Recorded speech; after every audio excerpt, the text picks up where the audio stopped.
প্রতিদিনের মতো রাস্তার পাশ দিয়ে হেঁটে যাচ্ছে রবি। বেশ কয়েকদিন ধরে একটা সুগন্ধি তার নাকে আসছে। অদ্ভুত বিষয় হলো তার সাথে থাকা রাশেদ সে সুগন্ধি নাকে পাচ্ছে না। বিষয়টা বেশ অদ্ভুত বটে। আজও রবি একই সুগন্ধি পাচ্ছে। রবি এটা নিয়ে ভাবে। তার প্রথম প্রশ্ন, এই সুগন্ধিটা কোথা থেকে আসছে? পাশে নেই কোনো ফুল গাছ আর নেই কোনো সুগন্ধি আসার মতো কোনো জিনিস। দ্বিতীয় প্রশ্ন, সুগন্ধিটা রবি একা পায় কেন? তার সাথে থাকা কেউ এই সুগন্ধিটা কেন পায় না? পথটাতে যেতেই রবি এই সুগন্ধি পায় না, কিন্তু একটা নির্দিষ্ট জায়গায় দিয়ে এই সুগন্ধি পায়। রবির মনে ভয় ঢুকে গেল, হাঁটছে ভয় নিয়ে। ঠিক নির্দিষ্ট একটা জায়গায় গিয়ে সেই সুগন্ধি পাওয়া বন্ধ হলো। রবি চলে গেল নিজের কাজে। রাতে রবি ভাবতে ভাবতে ঘুমিয়ে গেল। হঠাৎ ঘরের ভেতরে একই সুগন্ধি পেয়ে রবি ভয়ে কেঁপে উঠল। রবি আপুকে ডাক দিল, কিন্তু আপু ঘুমে থাকায় রবির ডাক শুনতে পায়নি। রবি সুগন্ধিটা খুঁজতে চেষ্টা করছে, কিন্তু বুঝে উঠতে পারছে না সুগন্ধিটা কোথা থেকে আসছে। হঠাৎ রবি খেয়াল করল দরজার কাছে কিছু একটা দৃশ্যমান হচ্ছে। রবি ভয়ে পিছিয়ে গেল। নিজের বিছানায় বসে ভয়ার্ত চোখে দরজার দিকে তাকিয়ে আছে। রবি দেখল একটা অপরূপা দৃশ্যমান হলো। সাথে সাথে রবি অজ্ঞান হয়ে গেল। জ্ঞান ফিরতে নিজেকে অদ্ভুতভাবে আবিষ্কার করল। সাথে সকালও হয়ে গেল। কখন রাতে জ্ঞান হারিয়েছিল। হঠাৎ আপুর ডাক শুনে রবি তাড়াতাড়ি ঠিক হয়ে নিল। বাইরে গিয়ে নাস্তা করে নিল। আজ ভার্সিটিতে যেতে হবে, তাই রেডি হয়ে ভার্সিটির দিকে রওনা হলো। ভার্সিটিতে গিয়ে আনমনে রবি বসে আছে। রাশেদ আর তার বন্ধুরা রবিকে আনমনা দেখে রবির কাছে এলো। রাশেদ রবিকে বলল, আরে বন্ধু, কি হয়েছে বলবি তো? সারাক্ষণ আনমনা হয়ে বসে থাকলে হবে নাকি? রবি বলল, আমি বললেও তোরা কেউ আমার কথা বিশ্বাস করবি না। আরে বল, কি হয়েছে, বিশ্বাস করব। রবি বলল, কয়েকদিন ধরে আমি তোকে বলছিলাম যে আমি একটা অদ্ভুত সুগন্ধি পাই, কিন্তু সেটা আর কেউ পায় না। আবার একই কথা। আরে তুই যদি পাস তাহলে তোর সাথে থেকে আমি পাবো না কেন? এটা কি হতে পারে? সেটাই তো সমস্যা, তোরা কেউ সে সুগন্ধি পাস না, কিন্তু আমি পাই। সেটা নিয়ে চিন্তায় আছিস? আরে ভাই, সেটা যদি নির্দিষ্ট স্থানে পেতাম তাহলে নিজেকে কিছুটা সামলাতে পারতাম। কাল সে সুগন্ধিটা আমার বাসায়ও পেয়েছি। বলিস কি? শুধু তাই নয়, সুগন্ধি পাওয়ার পরে যখন আমি সুগন্ধির উৎস খুঁজতে যাই তখনই আমি... রবি আর কিছু বলতে পারল না, কারণ কেউ তার কানে কানে বলল, এরপর কি হলো বললে মেরে ফেলবো তোমাকে।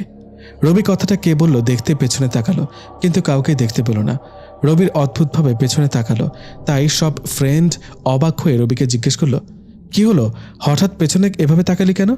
কিছু না, এমনি, চল ক্লাসে যাই। রবির কথা শুনে সবাই অবাক হয়ে গেল। তাও সবাই ক্লাসে চলে গেল। ক্লাস শেষ করে রবি আর রাশেদ বাসায় আসতে যাবে, ঠিক পথের সেই জায়গায় আসতেই রবি আবারও পরিচিত সেই সুগন্ধি পাচ্ছে। রবি জানে রাশেদকে কিছু বললে সে বিশ্বাস করবে না, তাই চুপচাপ দুজন বাসায় চলে গেল। রাতে ঘুমালে হঠাৎ বুকে ভারী কিছু অনুভব করে রবির ঘুম ভেঙে যায়। চোখ খুলে দেখে সে মেয়েটি যে দরজার কাছে দৃশ্যমান হয়েছিল। রবি মেয়েটাকে দেখে চমকে উঠল। এই, কে আপনি? আহা, ডিস্টার্ব করো না তো, একটু ঘুমাই তোমার বুকে। কি বলছেন আপনি এসব? কে আপনি? ভূত? আজীব তো, ভূত কোত্থেকে আসবে এখানে? আর আমি থাকতে ভূত প্রশ্নই আসে না। আপনি তো ভূত? এত সুন্দর মেয়েকে তোমার ভূত মনে হয়? রবি আসলে বুঝতে পারছে না কি বলবে।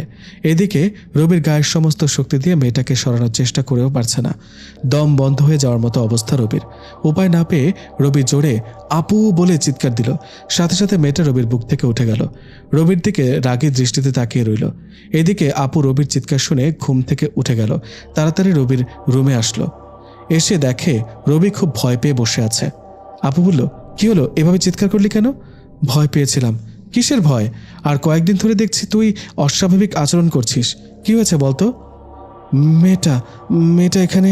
আর কিছু বলতে পারল না, কারণ মেয়েটা তখনই রবিকে কানে কানে বলে গেল, বললে মেরে ফেলবো তোমার আপুকে। রবি ভয়ে চুপ হয়ে গেল। আপু জিজ্ঞেস করলো, কি হলো, কোন মেয়েটা? কিছু না, খারাপ স্বপ্ন দেখেছিলাম তাই ভয় পেয়েছি। ওকে, ঘুমিয়ে যা। রবি ভয়ে ভয়ে আবার শুয়ে পড়ল। ঘুমাতে চেষ্টা করলো, কিন্তু ঘুম যেন আসছে না।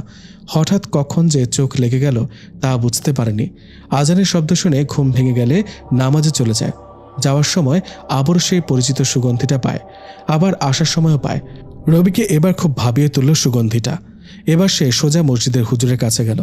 হুজুর রবিকে একটা পরিচিত বড় মাপের হুজুরের কাছে নিয়ে গেল।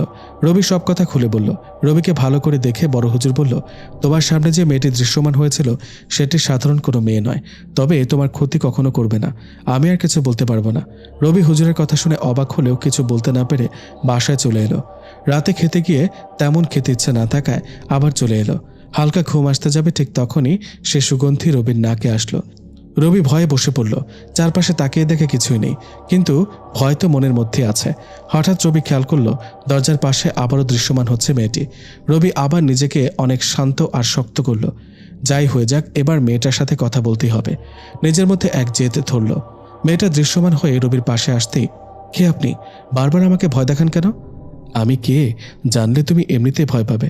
না, বলুন কে আপনি? এটা তো জানি আপনি কোনো মানুষ নয়। তাহলে শুনতে চাও কে আমি? শুনতে চাই, বলুন কে আপনি? আমি হলাম এক পরী। তো আমার কাছে কি চান? বারবার আমার কাছে কেন আসেন? আসলে আমার তোমাকে খুব ভালো লাগে। কি ভালো লাগে? আপনি পরী, বুঝেছেন? তো কি হয়েছে? পরী বলে কি ভালোবাসা যাবে না? যাবে, তবে সেটা আপনার পরিদেশের কাউকে, মানুষকে নয়। আমি এত কিছু জানি না। তোমাকে ভালোবাসি মানে তোমাকেই ভালোবাসি। এত সহজে ভালোবাসি বলে দিলেন। আদৌ কি ভালোবাসেন?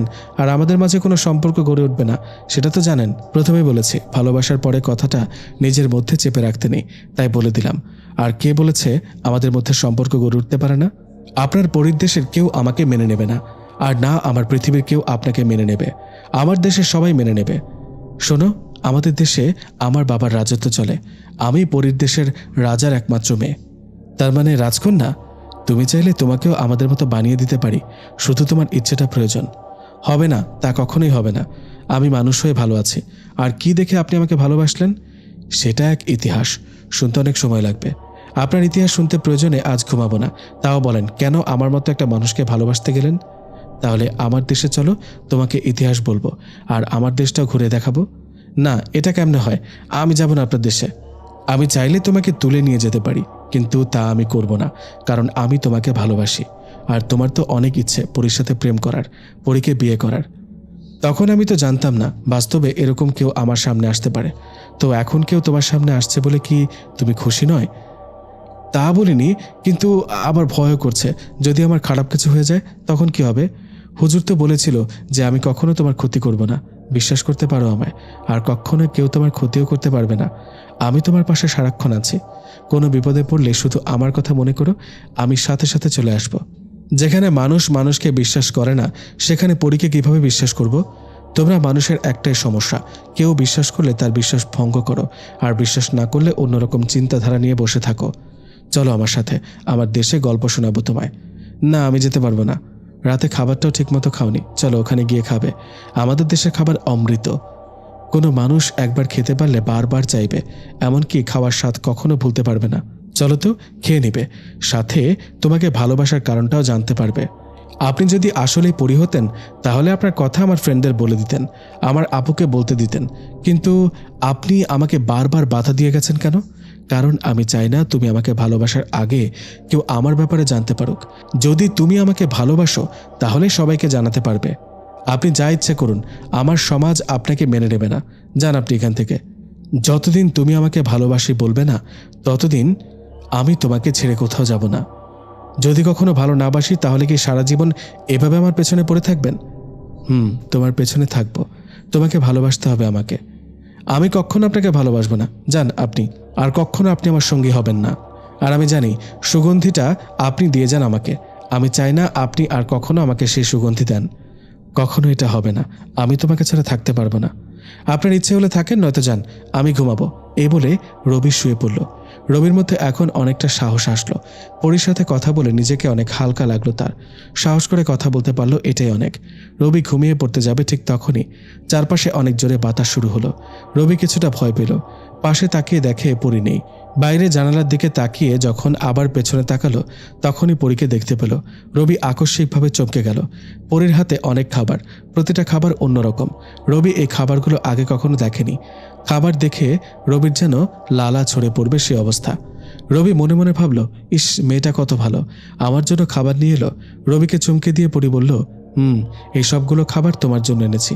আমি তোমাকে খাইয়ে দেব, তুমি শুধু খাবে। আপনি কিভাবে জানলেন এগুলো আমি খাওয়ার ইচ্ছে করলাম?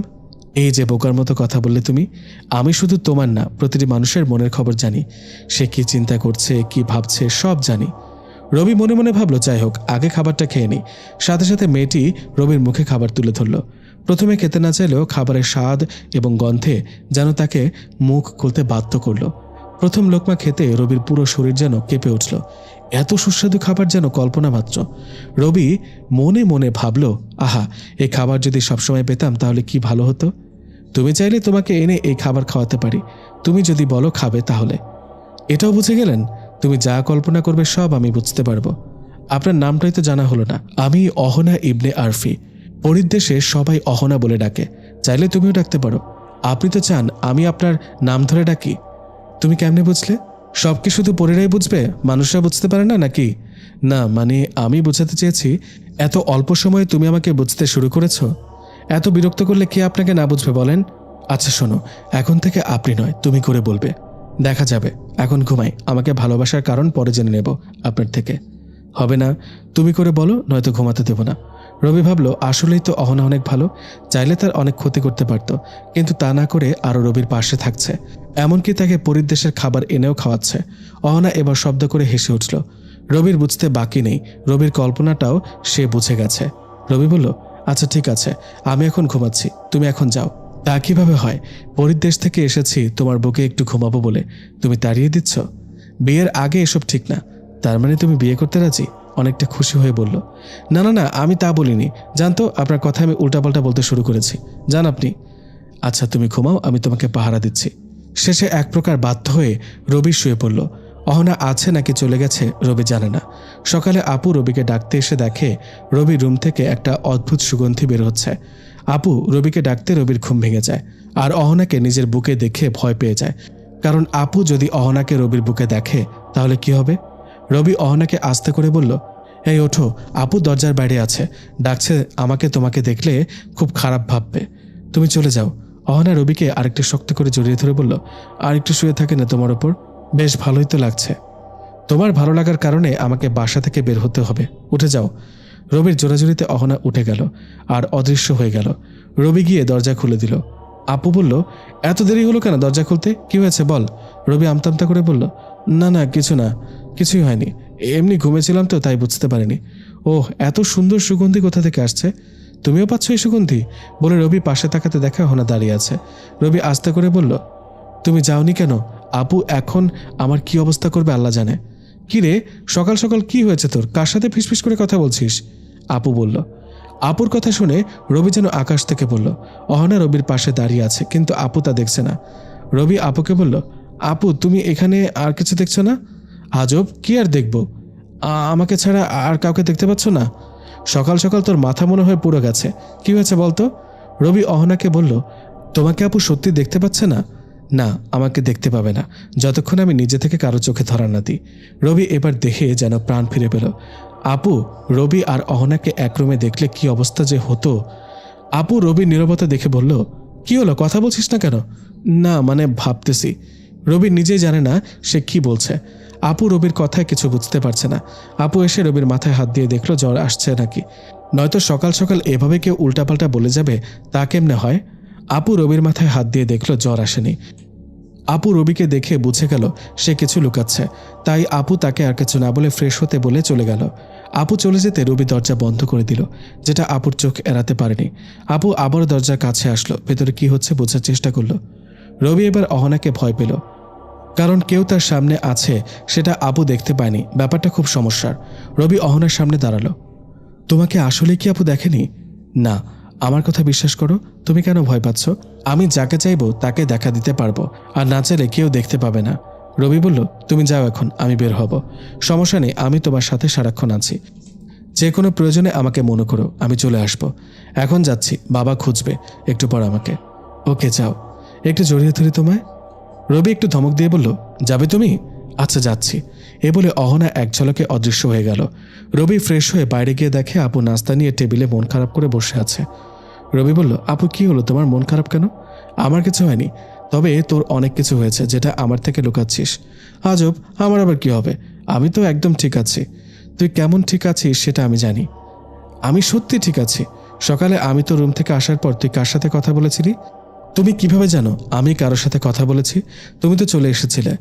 আপু বলল, অস্বাভাবিকভাবে দরজা বন্ধ করলি, তাই আমার কেমন জানি মনে হলো। তারপর দরজার পাশে গিয়ে শুনি তুই কারোর সাথে কথা বলছিস, তাও ভয় নিয়ে। রবি এবার চমকে গেল, যদি অহনার কথা বলে দেয় তাহলে আপুর ক্ষতি করতে পারে অহনা। তাই রবি কথা ঘুরিয়ে বলল, না তেমন কারোর সাথে না, ফোনে কথা বলছিলাম। কি, তুই এসব কথা ফোনে বলছিলি? হ্যাঁ, রাশেদের সাথে তো বললাম। আপু এবার কেমন যেন চুপ হয়ে গেল।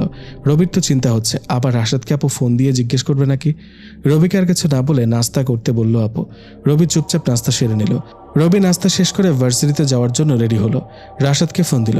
একটু আগে না ফোন দিলি, আবার কি? একটু আগে ফোন দিলাম মানে? একটু আগে তো তুই আমার সাথে কথা বললি আর ভার্সিটিতে আসবি বললি। রাশেদের কথা শুনে রবি অবাক হয়ে গেল, কারণ রবি তো একটু আগে রাশেদকে ফোন দেয়নি। তাহলে রাশেদ কেন বলছে একটু আগে ফোন দিয়েছে? রবি আর কিছু না বলে ফোন কেটে দিল। রবির বুঝতে বাকি নেই এখানেও নিশ্চয়ই অহনার হাত আছে। 7-5 না ভেবে রবি ভার্সিটিতে যেতে বের হতে গেলে আপু সামনে আসলো। রবি বলল, কিছু বলবে আপু? না কিছু না, যা তুই সাবধানে যাস। আমাকে নিয়ে চিন্তা করো না, তুমি সাবধানে থেকো, আসি। রবি একটা বিষয় খেয়াল করলো, আপু ইদানিং একটু অদ্ভুত আচরণ করছে। কিছু বলতে গিয়েও থেমে যাচ্ছে, সরাসরি কিছু বলে না। রবি হেঁটে একটু সামনে যেতেই রাশেদ আসলো। দুইজন একসাথে চলতে লাগলো। ঠিক একটা নির্দিষ্ট স্থানে গিয়ে রবি দাঁড়িয়ে গেল। রবি থেমে যাওয়া দেখে রাশেদ বলল, কি হলো, দাঁড়িয়ে গেলি কেন, চল। রবি বলল, একটা মুচকি হাসি দিয়ে রবি আবারও যেতে লাগলো। এদিকে রবির মুচকি হাসি দেখে অহনা ভীষণ খুশি হলো। পুরো পরীর দেশে মিষ্টি এক বাতাস বয়ে গেল। রবি ভার্সিটিতে এসে ক্লাসে চলে গেল। অহনার কথা ভাবতে যাবে তখনই মনে পড়ল, রবি যা ভাবে অহনা তো সব জেনে যায়। তাই রবি অহনাকে নিয়ে ভাবা বন্ধ করে দিল। কিন্তু কতক্ষণই বা না ভেবে থাকা যায়। ক্লাস চলাকালীন সময়ে রবি অহনাকে নিয়ে ভাবা শুরু করলো। মেয়েটা কত সুন্দর, কত মায়াবী। যতই দেখি যেন চোখের তৃষ্ণা থেকেই যায়। যেন মনে হয় সারা জীবন দেখে যায়। কত ভালো মেয়েটি, ইচ্ছে হয় সারা জীবন নিজের করে রাখি। রবি এসব ভাবছে তো চারপাশে কি হচ্ছে কোনো খেয়াল নেই। এদিকে স্যার রবিকে বেশ কয়েকবার ডেকেও কোনো সারা শব্দ না পাওয়ায় রবির কাছে এসে ডাকলো, কিন্তু তাতেও স্যার রবির কোনো সারা শব্দ পায়নি। এবার স্যার কিছুটা বিরক্ত হয়ে রবির গায়ে হাত দিতেই রবি চমকে উঠল। রবির চমকানো দেখে স্যার বলল, কি হলো তোমার, কই হারিয়ে গেছো? রবি নিজের অজান্তে বলে ফেলল, পরীকে নিয়ে ভাবতে ভাবতে তার দেশে চলে গেছে। কি বললে তুমি? স্যার একটু জোরে বলল। রবি এবার বুঝতে পারলো তার সামনে স্যার দাঁড়িয়ে আছে। স্যারকে দেখে রবি দাঁড়িয়ে গেল।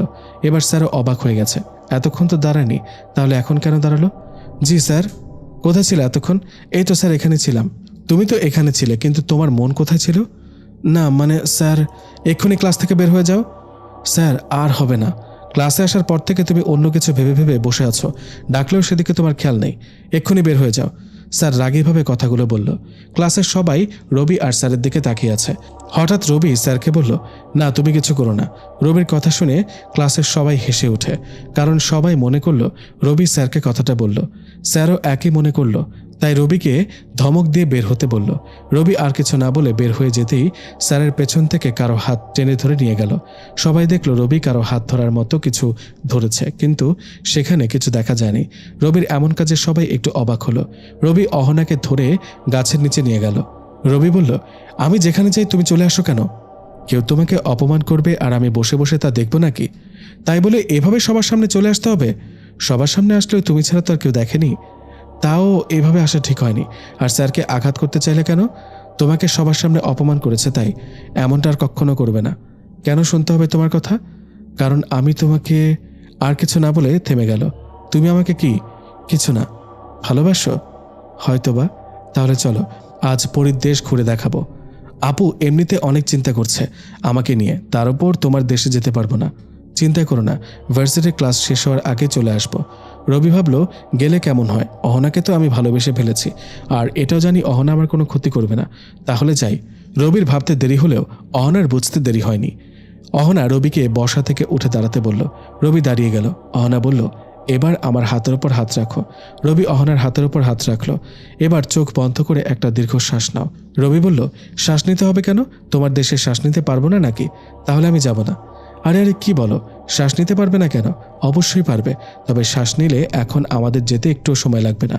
মানে তুমি চোখ বন্ধ করে যে শ্বাস নিবে সেটা ছাড়তে ছাড়তে আমরা পরীর দেশে পৌঁছে যাব, তাই বললাম। ও আচ্ছা, এক নিমিষে পৌঁছে যাব তাহলে? হ্যাঁ, চোখের পলক বন্ধ করে খুলতে যতক্ষণ লাগে ততক্ষণেই পৌঁছে যাব। তো পুরো পরীর দেশ ঘুরতে কতক্ষণ লাগবে? ওখানে অনেক ভাগ আছে। তুমি যদি শুধু আমার বাবার দেশটা ঘুরে দেখো তাহলে সময় লাগবে 1 বছর, আর পুরো পরীর দেশ ঘুরতে চাইলে তোমার সময় লাগবে প্রায় 10 বছর। কি, এত বড় দেশ পরীর? হ্যাঁ, আর একসময় আমার বাবার দেশটা রাজা হবে তুমি। মানে আমি? তুমি জানোই তো আমার বাবার আমি ছাড়া আর কোনো সন্তান নেই, আর আমার স্বামী তো ভবিষ্যৎ রাজা হবে। কেন? তুমিও তো রাজা হতে পারো। আমাদের রাজা হওয়ার নিয়ম নেই, মানে আল্লাহ নিজেই বলেছেন যে যে দেশের প্রধান কোনো নারী হবে সে দেশের কোনো উন্নতি হবে না। ও আচ্ছা, তাই তুমি রাজা হতে পারবে না? হ্যাঁ। তো তোমার বাবা কি আমাকে রাজা হিসেবে স্বীকৃতি দেবে? অবশ্যই দেবে। আচ্ছা, সেসব পরে হবে, এখন চলো আমাদের দেশ দেখে আসি। ওকে চলো।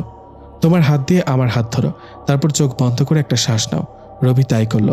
অহনার হাত ধরতেই রবির শরীর কেঁপে উঠল। চোখ বন্ধ করতে বুঝতে পারল অহনা রবিকে জড়িয়ে ধরেছে। রবি শ্বাস নিল। হঠাৎ মনে হলো রকেটের থেকে দ্রুত গতিতে রবি উপরে উঠছে। চোখ খুলে দেখে অহনার বিশাল আকারের ডানা গজিয়েছে। রবি এই ডানা দেখে একটু ভয় পেল।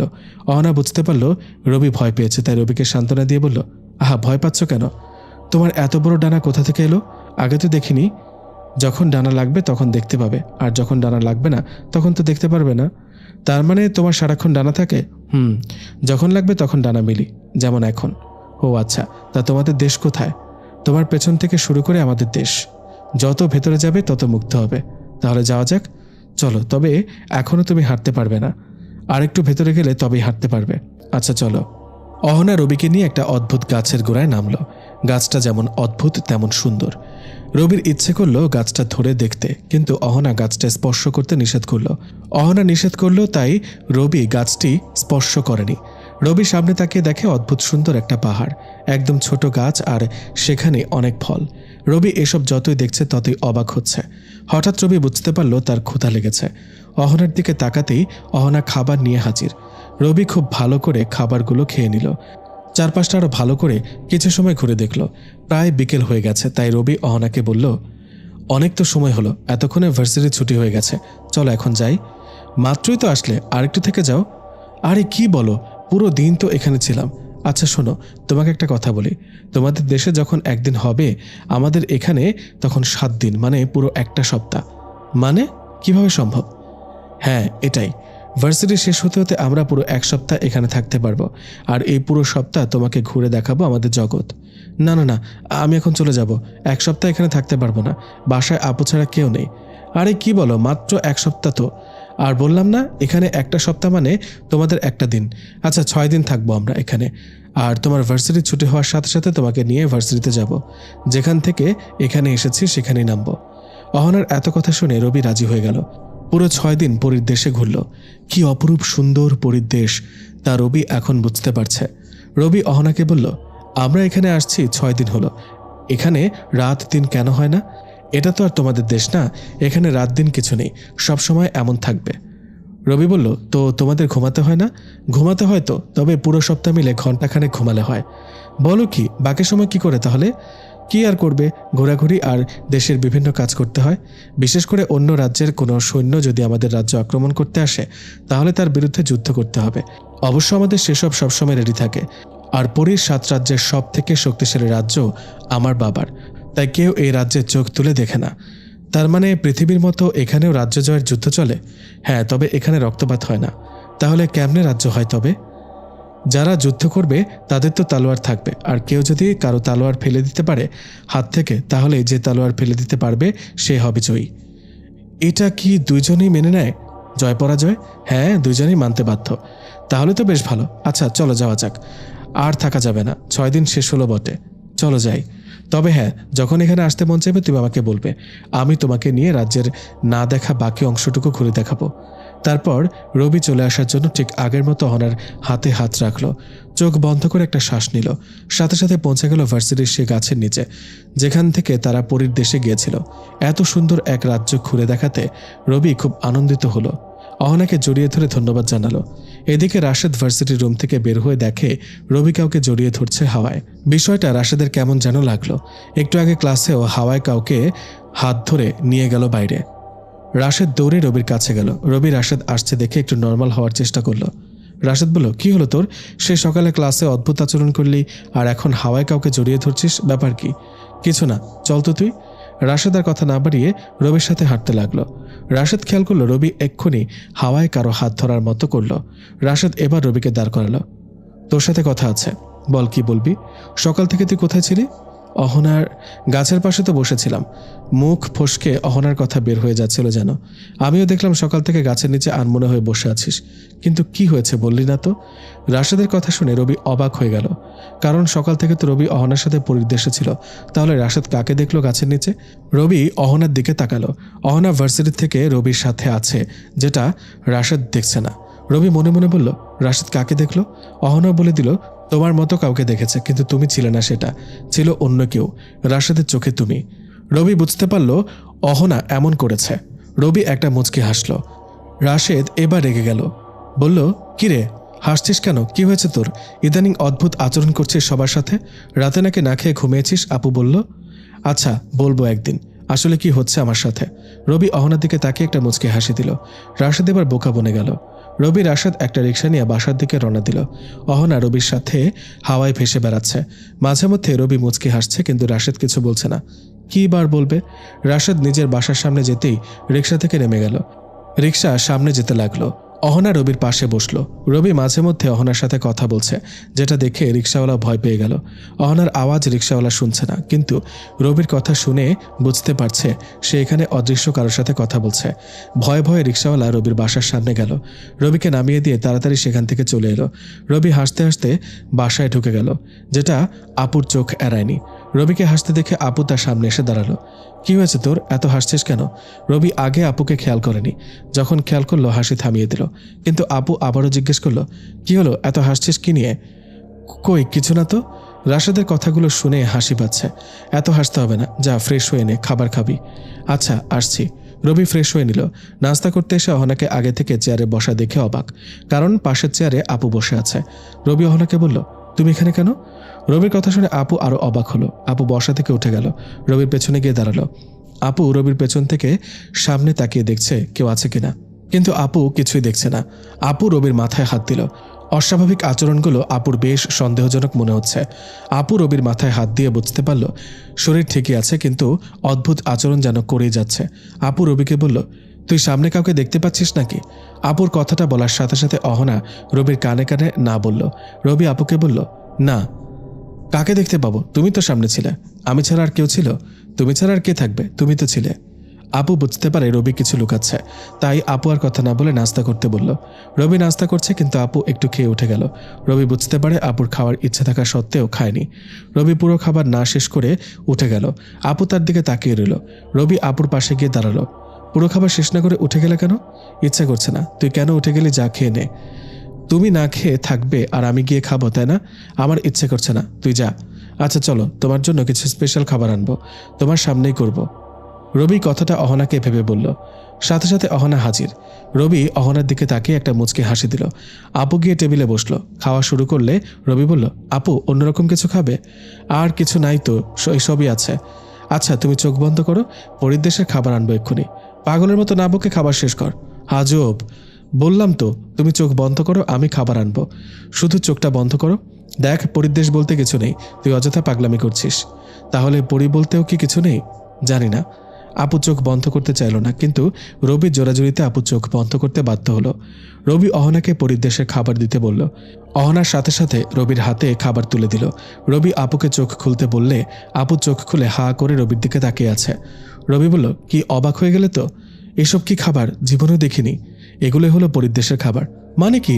তুই কোথা থেকে আনলি এসব? আপেল খাও, কোন গাছের তা জেনে কি লাভ? আমার জানতে হবে, বল কোথা থেকে আনলি এসব? আরে এসব খাবার এখন রেস্টুরেন্টে বানায়, সেখান থেকেই আসার সময় নিয়ে আসলাম। খেয়ে দেখো, অসাধারণ। একটু মিথ্যা কথা বললো।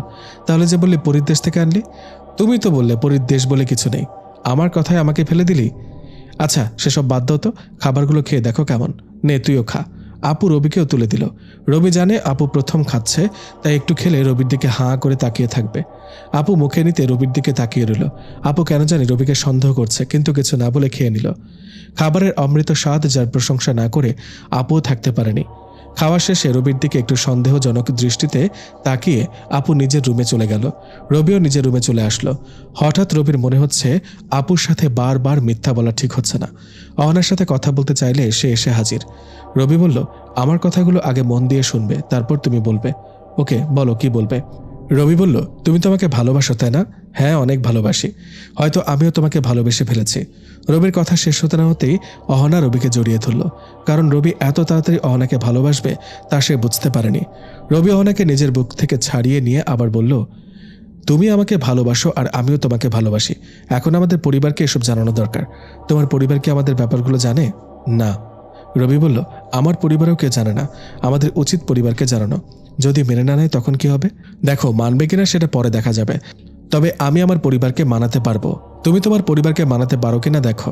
তাহলে কি এখন আমাদের কথা সবাই জেনে যাবে? হ্যাঁ, জেনে যাবে। তুমি আমার লাইফে আসার পর থেকে আমি আপুর সাথে একটার পর একটা মিথ্যা কথা বলে যাচ্ছি। আপু আমাকে নিয়ে অনেক চিন্তিত, তাই আমি আর আপুকে কোনোভাবে চিন্তায় ফেলতে চাই না। আচ্ছা, আমি কি তাহলে আপুর সামনে নিজেকে আনবো? কালকে আমি আপুর সাথে সে বিষয় নিয়ে কথা বলবো। এখন তুমি তোমার দেশে যাও। তারপর অহনা নিজের দেশে চলে গেল। রবিও বেশ চিন্তিত হয়ে গেল। আপু কি অহনাকে মেনে নেবে নাকি মানবে না? ভাবতে ভাবতে সন্ধ্যা পেরিয়ে রাত হয়ে গেল। রাতে খেতে বসে আপু কোনো কথা না বলে চুপচাপ খেয়ে নিল। রবি বুঝতে পারে খাওয়া শেষ হলে তার হাজার রকমের প্রশ্নের সম্মুখীন হতে হবে। কারণ যখন আপু চুপ থাকে তখন সব প্রশ্ন একসাথে করার জন্য চুপ থাকে। রবি খাওয়া শেষ করে যখন উঠে চলে আসতে যাবে তখনই আপু ডাক দিল। পাশের সোফায় বসতে বসতে বলল, রবি গিয়ে এখানে বসলো। একটু পর নিজের কাজ শেষ করে আপু রবির পাশে এসে বসলো। রবি বলল, বলো কি বলবে? মেয়েটাকে? কোন মেয়েটা? যার সাথে তুই সারাক্ষণ কথা বলিস সে মেয়েটাকে? আমি কোনো মেয়ের সাথে কথা বলি না। তাহলে কার সাথে কথা বলিস সারাক্ষণ? যখনই তোর রুমের পাশ দিয়ে যাই তোকে কারোর সাথে কথা বলতে শোনা যায়। তাহলে তুমি সব জানো? জানবো না কেন? মেয়েটাকে বল। আসলে আমি চেয়েছি কালকে তার সাথে তোমার পরিচয় করিয়ে দিব। কাল সকাল পর্যন্ত অপেক্ষা করো, তারপর সব জানতে পারবে। কাল পরিচয় করিয়ে দিবি তো? কালকে সে আসবে, তোমার সাথে পরিচয় করিয়ে দেব। ওকে, তাহলে এখন গিয়ে ঘুমিয়ে যা। আচ্ছা। রবি আর কথা না বাড়িয়ে চুপচাপ নিজের রুমে চলে গেল। তারপর ঘুমিয়ে গেল। প্রতিদিনের মতো সকালে ঘুম থেকে উঠে অহনাকে নিজের বুকে দেখতে পেল। রবি এবার অহনাকে শক্ত করে জড়িয়ে ধরল। অহনাকে উল্টিয়ে অহনার বুকের ওপর শুয়ে পড়ল। রবির এমন কাজ দেখে অহনা বেশ লজ্জা পেল। চোখ বন্ধ করে ফেলল, কারণ সে ভাবছিল রবি হয়তো তার কপালে কিংবা ঠোঁটে আক্রমণ করবে। কিন্তু অহনা চোখ বন্ধ করে বুঝতে পারে রবি তার ওপর থেকে উঠে গেছে। অহনা বুঝতে পারল প্রতিদিন রবি ঘুম থেকে ওঠার পরেও অহনা কিছু সময় রবির ওপর শুয়ে থাকে। তাই এবার রবি অহনাকে বোকা বানিয়ে চলে গেল। রবি ফ্রেশ হয়ে এসে দেখে অহনা বসে আছে মন খারাপ করে। রবির বুঝতে বাকি নেই অহনা কেন মন খারাপ করছে। রবি গিয়ে অহনার সামনে দাঁড়াতেই অহনাও বসা থেকে দাঁড়িয়ে গেল। রবি নিজের বাহুডোরে অহনাকে আবদ্ধ করে নিল আর কপালে একটা ভালোবাসার পরশ এঁকে দিল। অহনা রবিকে শক্ত করে জড়িয়ে ধরল। একটু পর আপুর ডাক শুনে দুজনই দুজনকে ছেড়ে দিল। রবি অহনাকে রেখে নাস্তা করতে গেল। নাস্তা শেষ করে আপু বলল, কই তোর সে মানুষটা যার সাথে পরিচয় করিয়ে দিবি বলেছিস? আপু, আসলে সে মানুষ নয়। ইয়ার্কি করিস না সকাল সকাল। আচ্ছা শোনো তাহলে, তার নাম অহনা। আমি তাকে ভালোবাসি আর তার সাথে আমার কথা হয়। সেটা তো আগেই বলতে হতো। আমি কত চিন্তা করেছি তুই জানিস? আমার কথা শেষ হয়নি। ওকে বল। আসলে তাকে যেমন আমি ভালোবাসি সেও আমাকে ভালোবাসে, কিন্তু সমস্যা হচ্ছে সে মানুষ নয়, পরী। কি? তুই পরীর সাথে প্রেম করিস? তুমি বলেছিলে পরী বলে কিছু নাই, কিন্তু আমি পরীর সাথে প্রেম করছি তো বটেই, এমনকি পরীর দেশেও ঘুরে আসছি। তোর মাথা ঠিক আছে তো? হ্যাঁ আপু, আমি সত্যি বলছি। আমি এখনও জানি না কেন সে আমাকে ভালোবাসতে গেল, কিন্তু এটা জানি সে আমাকে সত্যি ভালোবাসে। তুমি চাইলে তার সাথে কথা বলতে পারো। দেখ, পরী দেখা যায় না। দেখা যায়, তবে যাকে দেখা দিতে চায় সে শুধু দেখতে পারে, অন্য কেউ পরীকে দেখতে পায় না। তাহলে তো তার সাথে দেখা করতে হবে। তুমি বললে এক্ষুনি দেখা করতে পারো, আমি ডাকলে সে আসবে। ওকে ডাক তাহলে, দেখি সে কেমন পরী। আপুর কথা শুনে রবি অহনাকে ডাকলো। অহনা এসে হাজির। রবি অহনাকে বলল, এখন তোমার সাথে আপু কথা বলবে, তুমি আপুর সামনে যাও। আপুকে চোখ বন্ধ করতে বলো। কেন চোখ কেন বন্ধ করতে হবে? কারণ আপুর চোখের ক্ষতি হতে পারে আমাকে দৃশ্যমান হতে দেখলে। আচ্ছা বলছি। রবি আপুকে চোখ বন্ধ করতে বলল। আপু চোখ বন্ধ করলো। সূর্যের আলোর ন্যায় অহনা রবির সামনে দৃশ্যমান হলো। রবি অহনাকে এই রূপে দেখে অবাক হলো। পুরো পরিদেশের রাজকন্যার মতো করে আসছে। রবি আপুকে চোখ খুলতে বললে আপু চোখ খুলে রবির দিকে তাকায়। তেমন কোনো সমস্যা হয়নি। যখন অহনার দিকে চোখ দিল সাথে সাথে আপু অজ্ঞান হয়ে গেল। রবি অবাক হয়ে গেল, কারণ অহনা বলল চোখ বন্ধ থাকলে সমস্যা হবে না, কিন্তু আবার অজ্ঞান হয়ে গেল কেন? রবি অহনাকে আপুর অজ্ঞান হওয়ার কারণ জানতে চাইলে সে বলল, প্রথমবার কেউ পরীকে দেখলে সে অজ্ঞান হয়ে যাবে। রবি অহনার পুরো কথা না শুনে আপুর কাছে গেল, আপুর মুখে পানি ছিটাতে। আপুর জ্ঞান ফিরল। আপুর জ্ঞান ফিরতে বলল, এভাবে অজ্ঞান হয়ে গেলাম কেন? আর আর কিছু বলতে পারেনি, কারণ অহনাকে আপু এখন দেখতে পাচ্ছে। আপু অহনার দিকে অবাক হয়ে চেয়ে রইল। রবি বুঝতে পারে আপু এখন অহনাতে আটকে গেছে, মানে রবির সাথে অহনার রিলেশনটা আপু মানতে বাধ্য। রবি আপুর পাশে বসতেই আপুর ঘোর কাটল। একবার রবির দিকে তাকাচ্ছে তো আরেকবার অহনার দিকে তাকাচ্ছে। রবি বলল, আরে আপু, কি দেখছো এভাবে? নজর লেগে যাবে তো। রবির কথা শুনে অহনা শব্দ করে হেসে উঠল। এই প্রথম রবি অহনার শব্দ করে হাসির আওয়াজ শুনল। রবির কথা শুনে আপু রবির দিকে তাকালো। রবি অহনাকে দেখিয়ে বলল, এই হলো অহনা, যাকে আমি ভালোবাসি আর যে আমাকেও ভালোবাসে। আপু অহনার দিকে আরেকবার তাকিয়ে বলল, তুই কখনো তার সাথে এক হতে পারবি না। রবি কথাটা শুনে মন খারাপ করে ফেলল, কারণ আপু কথাটা নিশ্চয়ই নিজের ইচ্ছে মতো বলেনি, অনেক ভেবে কথাটা বলেছে। রবি আপুর দিকে চেয়ে রইল। অহনা নিচে মাটির দিকে চেয়ে রইল। আপু বলল, কি ভয় পেলি তো? শোন, মানুষ আর বড়ির কিভাবে ভালোবাসা হতে পারে বল? জানি না, কিন্তু আমি তাকে ভালোবাসি আর সেও আমাকে ভালোবাসে। বাকি কিছু আমি জানি না। আমি না হয় মেনে নিব, কিন্তু অহনার বাবা মা, তার দেশের মানুষ কি মেনে নেবে? রবি বলল, সেটা অহনার উপর ছেড়ে দাও, তুমি মেনে নিলেই হবে, আর অহনার বিষয়টা সে সামলাবে। আচ্ছা, আমি ভেবে দেখি। আপু ভেবে দেখি বলতেই অহনা বিদ্যুৎ চমকানোর মতো করে আপুর সামনে চলে গেল। আপুর হাত ধরে মিনতি করছে যেন মেনে নেয়। আপু অহনার দিকে চেয়ে শুধু অবাক হচ্ছে আর ভাবছে কতটা ভালোবাসলে এভাবে মিনতি করতে পারে। শেষে আপু রাজি হয়ে গেল। অহনা রবিকে নিয়ে উড়াল দিল। আপু শুধু দেখছে আর হাসছে। অবশেষে রবির চাওয়া পূর্ণ হলো। তার অনেক ইচ্ছে ছিল কোনো পরীর সাথে ঘর বাঁধবে। আজ হয়তো সেটা আরও এক ধাপ এগিয়ে গেল। কিন্তু রবি এখনও বুঝতে পারেনি কেন অহনা রবিকে ভালোবাসে। প্রায় 10 মিনিট পর অহনা আর রবি বাসায় নামল। রবি হাসছে। আপু বসে বসে তাদের কাণ্ডগুলো দেখছে। একটু পর আপু অহনাকে সামনে আসতে বলল। সোফায় 3 জন মুখোমুখি হয়ে বসে আছে। রবি বুঝতে পারল নিশ্চয়ই আপু এখন কোনো প্রশ্ন করবে অহনাকে। আপু বলল, অহনা, আমি জানি তুমি রবিকে ভালোবাসো, কিন্তু সেটা আমি তোমার মুখ থেকে শুনতে চাই। তুমি রবিকে কেন ভালোবাসো? অহনা রবির দিকে তাকালো। রবিও আপুর কথা জবাব দিতে বলল। অহনা এবার বলল, এই প্রশ্নটা রবিও আমাকে অনেকবার করেছিল, কিন্তু আমি উত্তর দিইনি। তবে আজ উত্তর দেব। আমার অনেক ইচ্ছে ছিল একটা মানুষকে বিয়ে করব, আর আমার বরাবরই এই ইচ্ছে ছিল। একদিন বাবা মা, আমার ছোট ভাই আর আমি পৃথিবীতে আসি। একটা মসজিদের সামনে আমরা গেলে হঠাৎ একটা লোক আমাদের দেখে বুঝতে পারে আমরা মানুষ নই। সে আমাদেরকে বন্দি করে ফেলে। আমরা 4 জন লোকটার কবলে আটকা পড়লে আমরা পাখির রূপ ধারণ করি। লোকটার কাছ থেকে ছাড়া পাওয়ার অনেক চেষ্টা করি, কিন্তু ছাড়া পাচ্ছিলাম না। হঠাৎ একটা মাঝবয়সী লোক পাখির চিৎকার শুনে সেখানে আসে আর আমাদের ছেড়ে দিতে বলে। মাঝবয়সী লোকটা ছিল আপনার দাদু। আমরা ছাড়া পেতে চাইলে আপনার দাদু আমাদের ছেড়ে দিতে বলে, কিন্তু লোকটা কিছুতেই রাজি হচ্ছে না। লোকটা একটা জালের মধ্যে আমাদেরকে বেঁধে রেখেছিল। চাইলে আমরা অদৃশ্য হতে পারতাম, কিন্তু আমার ছোট ভাইয়ের তখনও সে ক্ষমতা আসেনি, তাই আমরা তাকে পেলে অদৃশ্য হতে পারিনি। হঠাৎ লোকটা আমার ভাইকে ধরে ডানা 2টি ভেঙে দেয়। আমার ভাই চিৎকার করতে করতে মারা যায়। আপনার দাদু আমাদের বাঁচাতে লোকটাকে ধাক্কা মারে আর আমাদের ওপর থেকে জাল উঠিয়ে নেয়। আমাদের ছেড়ে দেওয়ায় লোকটা আপনার দাদুকে বেশ অপমান করে। আপনার দাদু চুপচাপ সেখান থেকে চলে যায়। আমি তখন ছোট ছিলাম, তাই আমিও কিছু করতে পারিনি। আপনার দাদু একটু অদ্ভুত প্রকৃতির ছিল। আমাদের উড়াল গতি দেখে বুঝে গেছে আমরা আসলে পাখি নই। আপনার দাদু আমাদের দিকে তাকিয়ে বলছিল আপনাদের 2 জনকে দেখে রাখতে। জানি না কেন এই কথা বলেছিল। তারপর থেকে আপনার দাদুর মৃত্যুর আগ পর্যন্ত বাবা সারাক্ষণ আপনার দাদুর পাশে ছিল। মাঝে মধ্যে আমাদের সাথে দেখা হতো। হঠাৎ আপনার দাদু আমাকে দেখে বলে ওঠে, আমার মতো কেউ যদি রবির বউ হয় তাহলে দাদু অনেকটা খুশি হবে। বাবা সেদিন দাদুকে কথা দিয়েছিল আমি রবির বউ হব।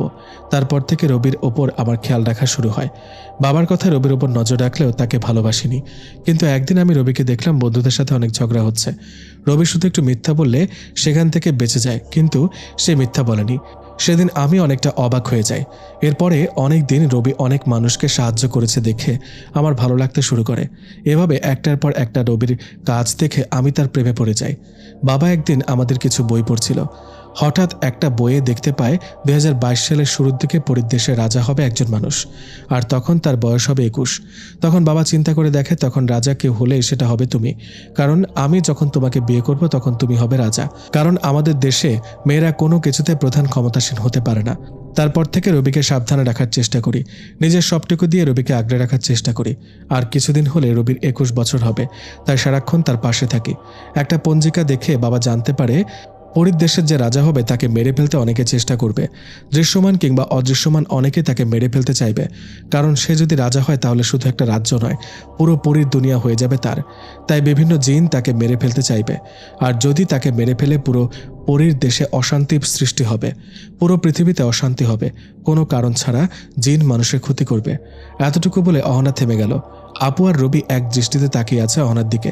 হঠাৎ জানলা দিয়ে একটা আগুনের গোলা রবির দিকে আসছে। অহনা রবিকে সেখান থেকে সরিয়ে নিল, আর আগুনের গোলাটা অদৃশ্য হয়ে গেল। আপু আগুনের গোলা খেয়াল না করলেও রবি খেয়াল করলো। রবি বুঝতে পারল এখন থেকে তার উপর হামলা শুরু হয়েছে। আপু এখনও ঘোরের মধ্যে আছে। রবি আপুকে ডাকলে আপুর ঘোর কাটে। রবি আপুকে বলে, একটু আগে কি হলো দেখেছো? কি হলো?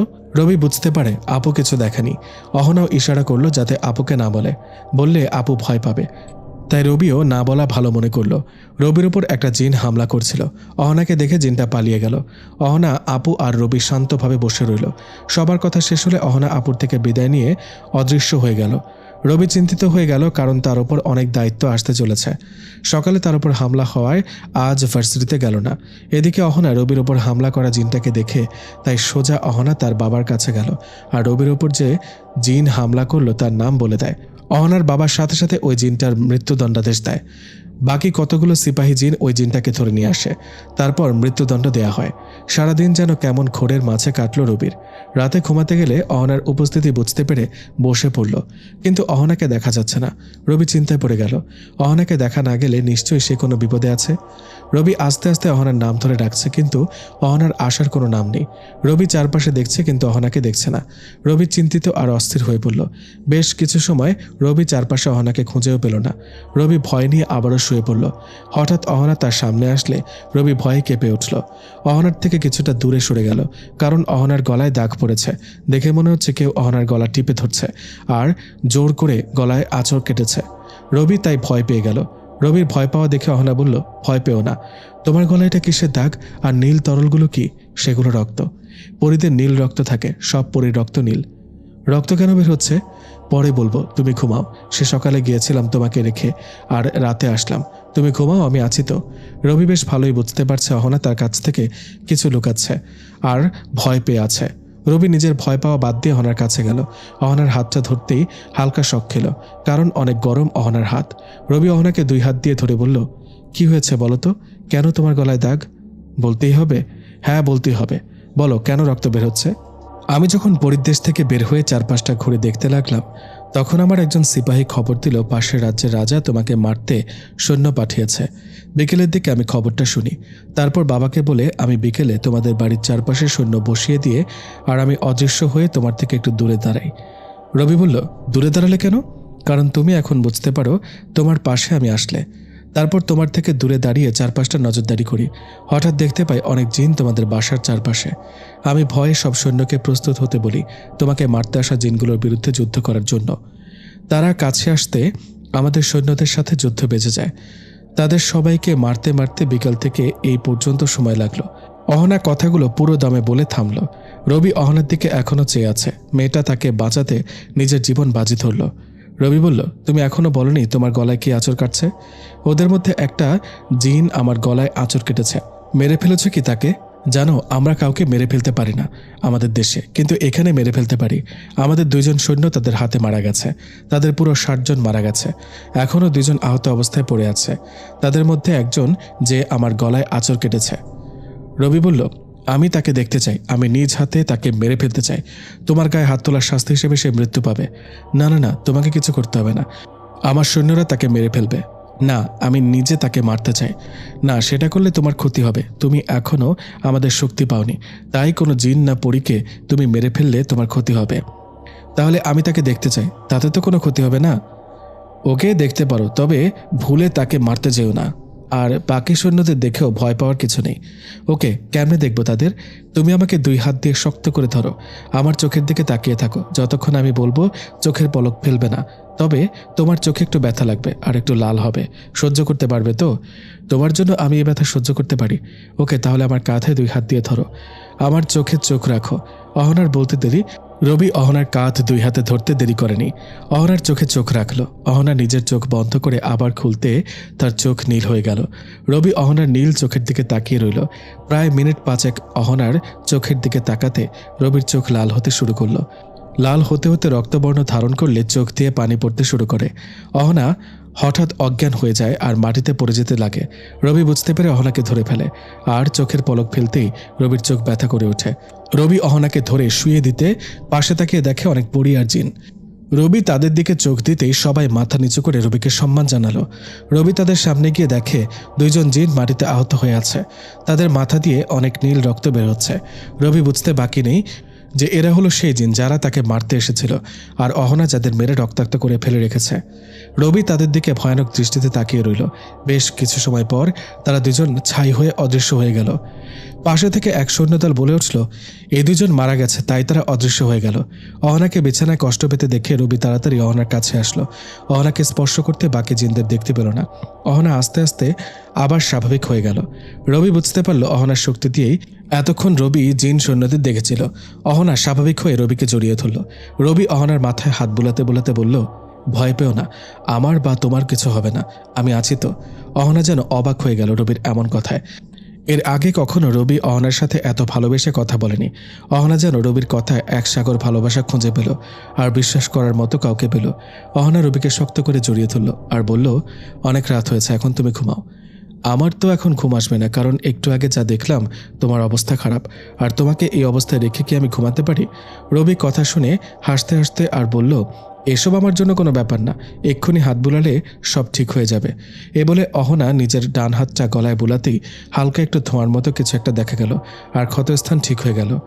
চোখের সামনে এমন কিছু হবে রবি বুঝতে পারেনি। রবি অহনাকে বলল, যে কোনো সময় যে কোনো সমস্যায় কি তোমরা এভাবে সমাধান করে ফেলো? হ্যাঁ, কারণ এসব তো একদম সামান্য কিছু সমস্যা।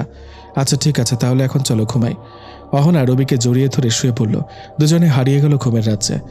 হয়তো এখনও অহনা ঘুমায়নি, ঘুমের ভান ধরেছে, কারণ পরীরা তো তেমন ঘুমায় না।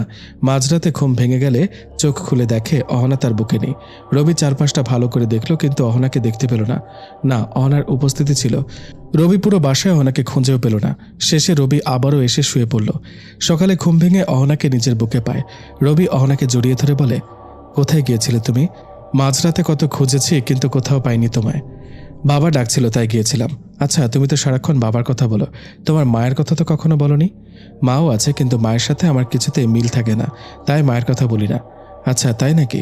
তাহলে যদি আমাকে তোমার মা মেনে না নেয় তখন কি হবে?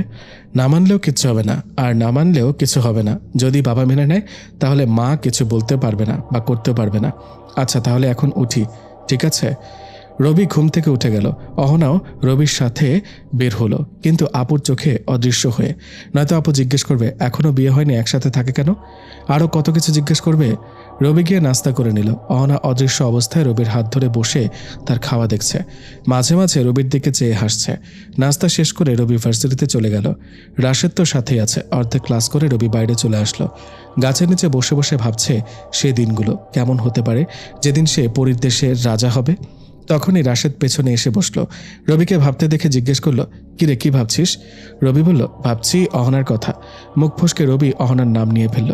রবির মুখে অহনার নাম শুনে রাশেদ দাঁড়িয়ে গেল আর রবিকে বলল, কি মামা, সাঁতার তো ভালোই কাটো, কখনো বলো নাই যে তোমার গার্লফ্রেন্ড আছে?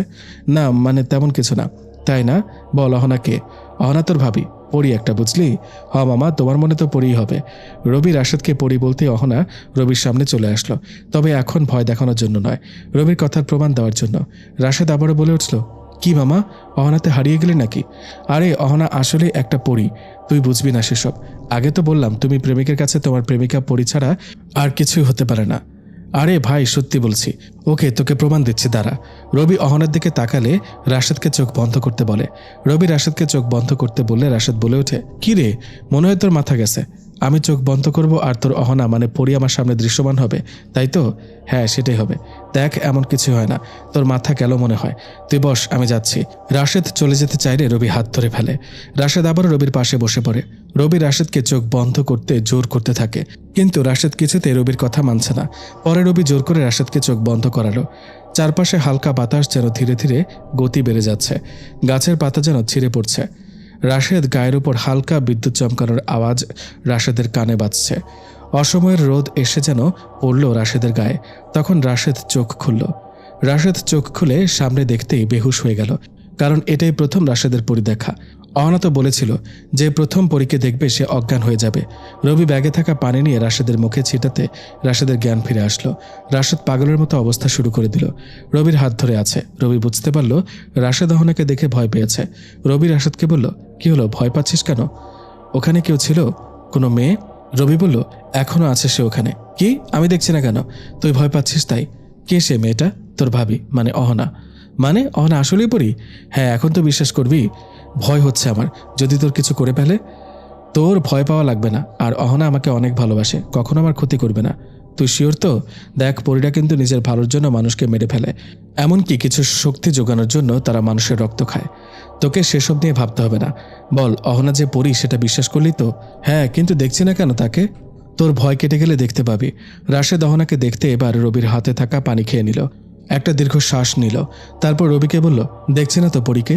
রবি অহনাকে রাশেদের সামনে আসতে বলল। অহনা রাশেদের সামনে আসতেই রাশেদ কিছুটা পেছনে গেল, কারণ এখনও তার মধ্যে কিছুটা ভয় কাজ করছে। রবি রাশেদকে বলল, কিরে, বললি না তো আমার বউটা কেমন? রাশেদ মনে মনে ভাবল, ভয়ে আমার ঘাম বের হচ্ছে, তুই আবার জিজ্ঞেস করিস কেমন? হ্যাঁ, ভালোই সুন্দর। রাশেদের কথা শেষ হতে অহনা বলে উঠল, জানো রবি, তোমার বন্ধু কি ভাবছিল? কি ভাবছে আবার? তোমার বন্ধু ভাবছে ভয় তার ঘাম বেরোচ্ছে, তাও তুমি তাকে জিজ্ঞেস করছো আমি কেমন? রাশেদ অবাক হয়ে অহনার দিকে তাকিয়ে ভাবল, এই পরী তো মনের কথাও বলতে পারে। সাথে সাথে অহনা বলল, হ্যাঁ, আমি মনের কথাও বলতে পারি। রাশেদের বুঝতে বাকি নেই অহনা আসলেই মনের ভেতর জমে থাকা কথা বুঝতে পারে। হঠাৎ অহনা রবিকে বলল, রবি, তোমরা কথা বলো, আমি আসছি, বাবা খুঁজছে আমাকে। আচ্ছা, তুমি সাবধানে যেও। রবির থেকে বিদায় নিয়ে অহনা অদৃশ্য হয়ে গেল। রাশেদ এখনও ঘুমের মাঝে আছে, এতক্ষণ কি থেকে কি হলো তা ভাবছে। হঠাৎ রাশেদ রবিকে বলল, আচ্ছা, আমি অজ্ঞান হয়ে গিয়েছিলাম কেন? প্রথম কেউ পরী দেখলে সে অজ্ঞান হয়ে যায়, তাই তুইও অজ্ঞান হয়ে গিয়েছিলি। এটা কেমন কথা? তুইও কি আমার মতো অজ্ঞান হয়ে গেছিলি? হ্যাঁ, আমি অজ্ঞান হয়ে গিয়েছিলাম, তবে অহনাকে খুব ভালো করে দেখার পরে। চল, এখানে আর ক্লাস করে মজা পাবো না, বাসায় যাই। ওকে চল, তবে একটা কথা, অহনার কথাটা কখনো কাউকে বলবি না, এমনকি আঙ্কেল আন্টিকেও না। বললে কি হবে? বলবি না, বলেছি তো বলবি না। যদি বলিস তাহলে তাদের ক্ষতি হতে পারে, বা অহনার কোনো ক্ষতি হতে পারে, আর আমি চাই না আমার কারণে কারো ক্ষতি হোক। আচ্ছা, বলবো না, চল এখন বাসায় যাই। দুজন একটা রিকশায় বসে পড়ল। রাশেদ রিকশাতেও বকবক করে যাচ্ছে। একসময় বলে উঠল, আচ্ছা, সেদিন ক্লাসে তুই আনমনে বসেছিলি, স্যার তোকে ডাকলে শুনিস নাই, তাই ক্লাস থেকে তোকে বের হতে বলে, আর তখন তুই হঠাৎ বলে উঠিস, না তুমি এমন করো না। তখন কথাটি কাকে বলেছিলি? তখন স্যারের পেছনে অহনা দাঁড়িয়েছিল, আমাকে অপমান করেছে দেখে অহনা স্যারকে আঘাত করতে চাইলে আমি কথাটা বলি।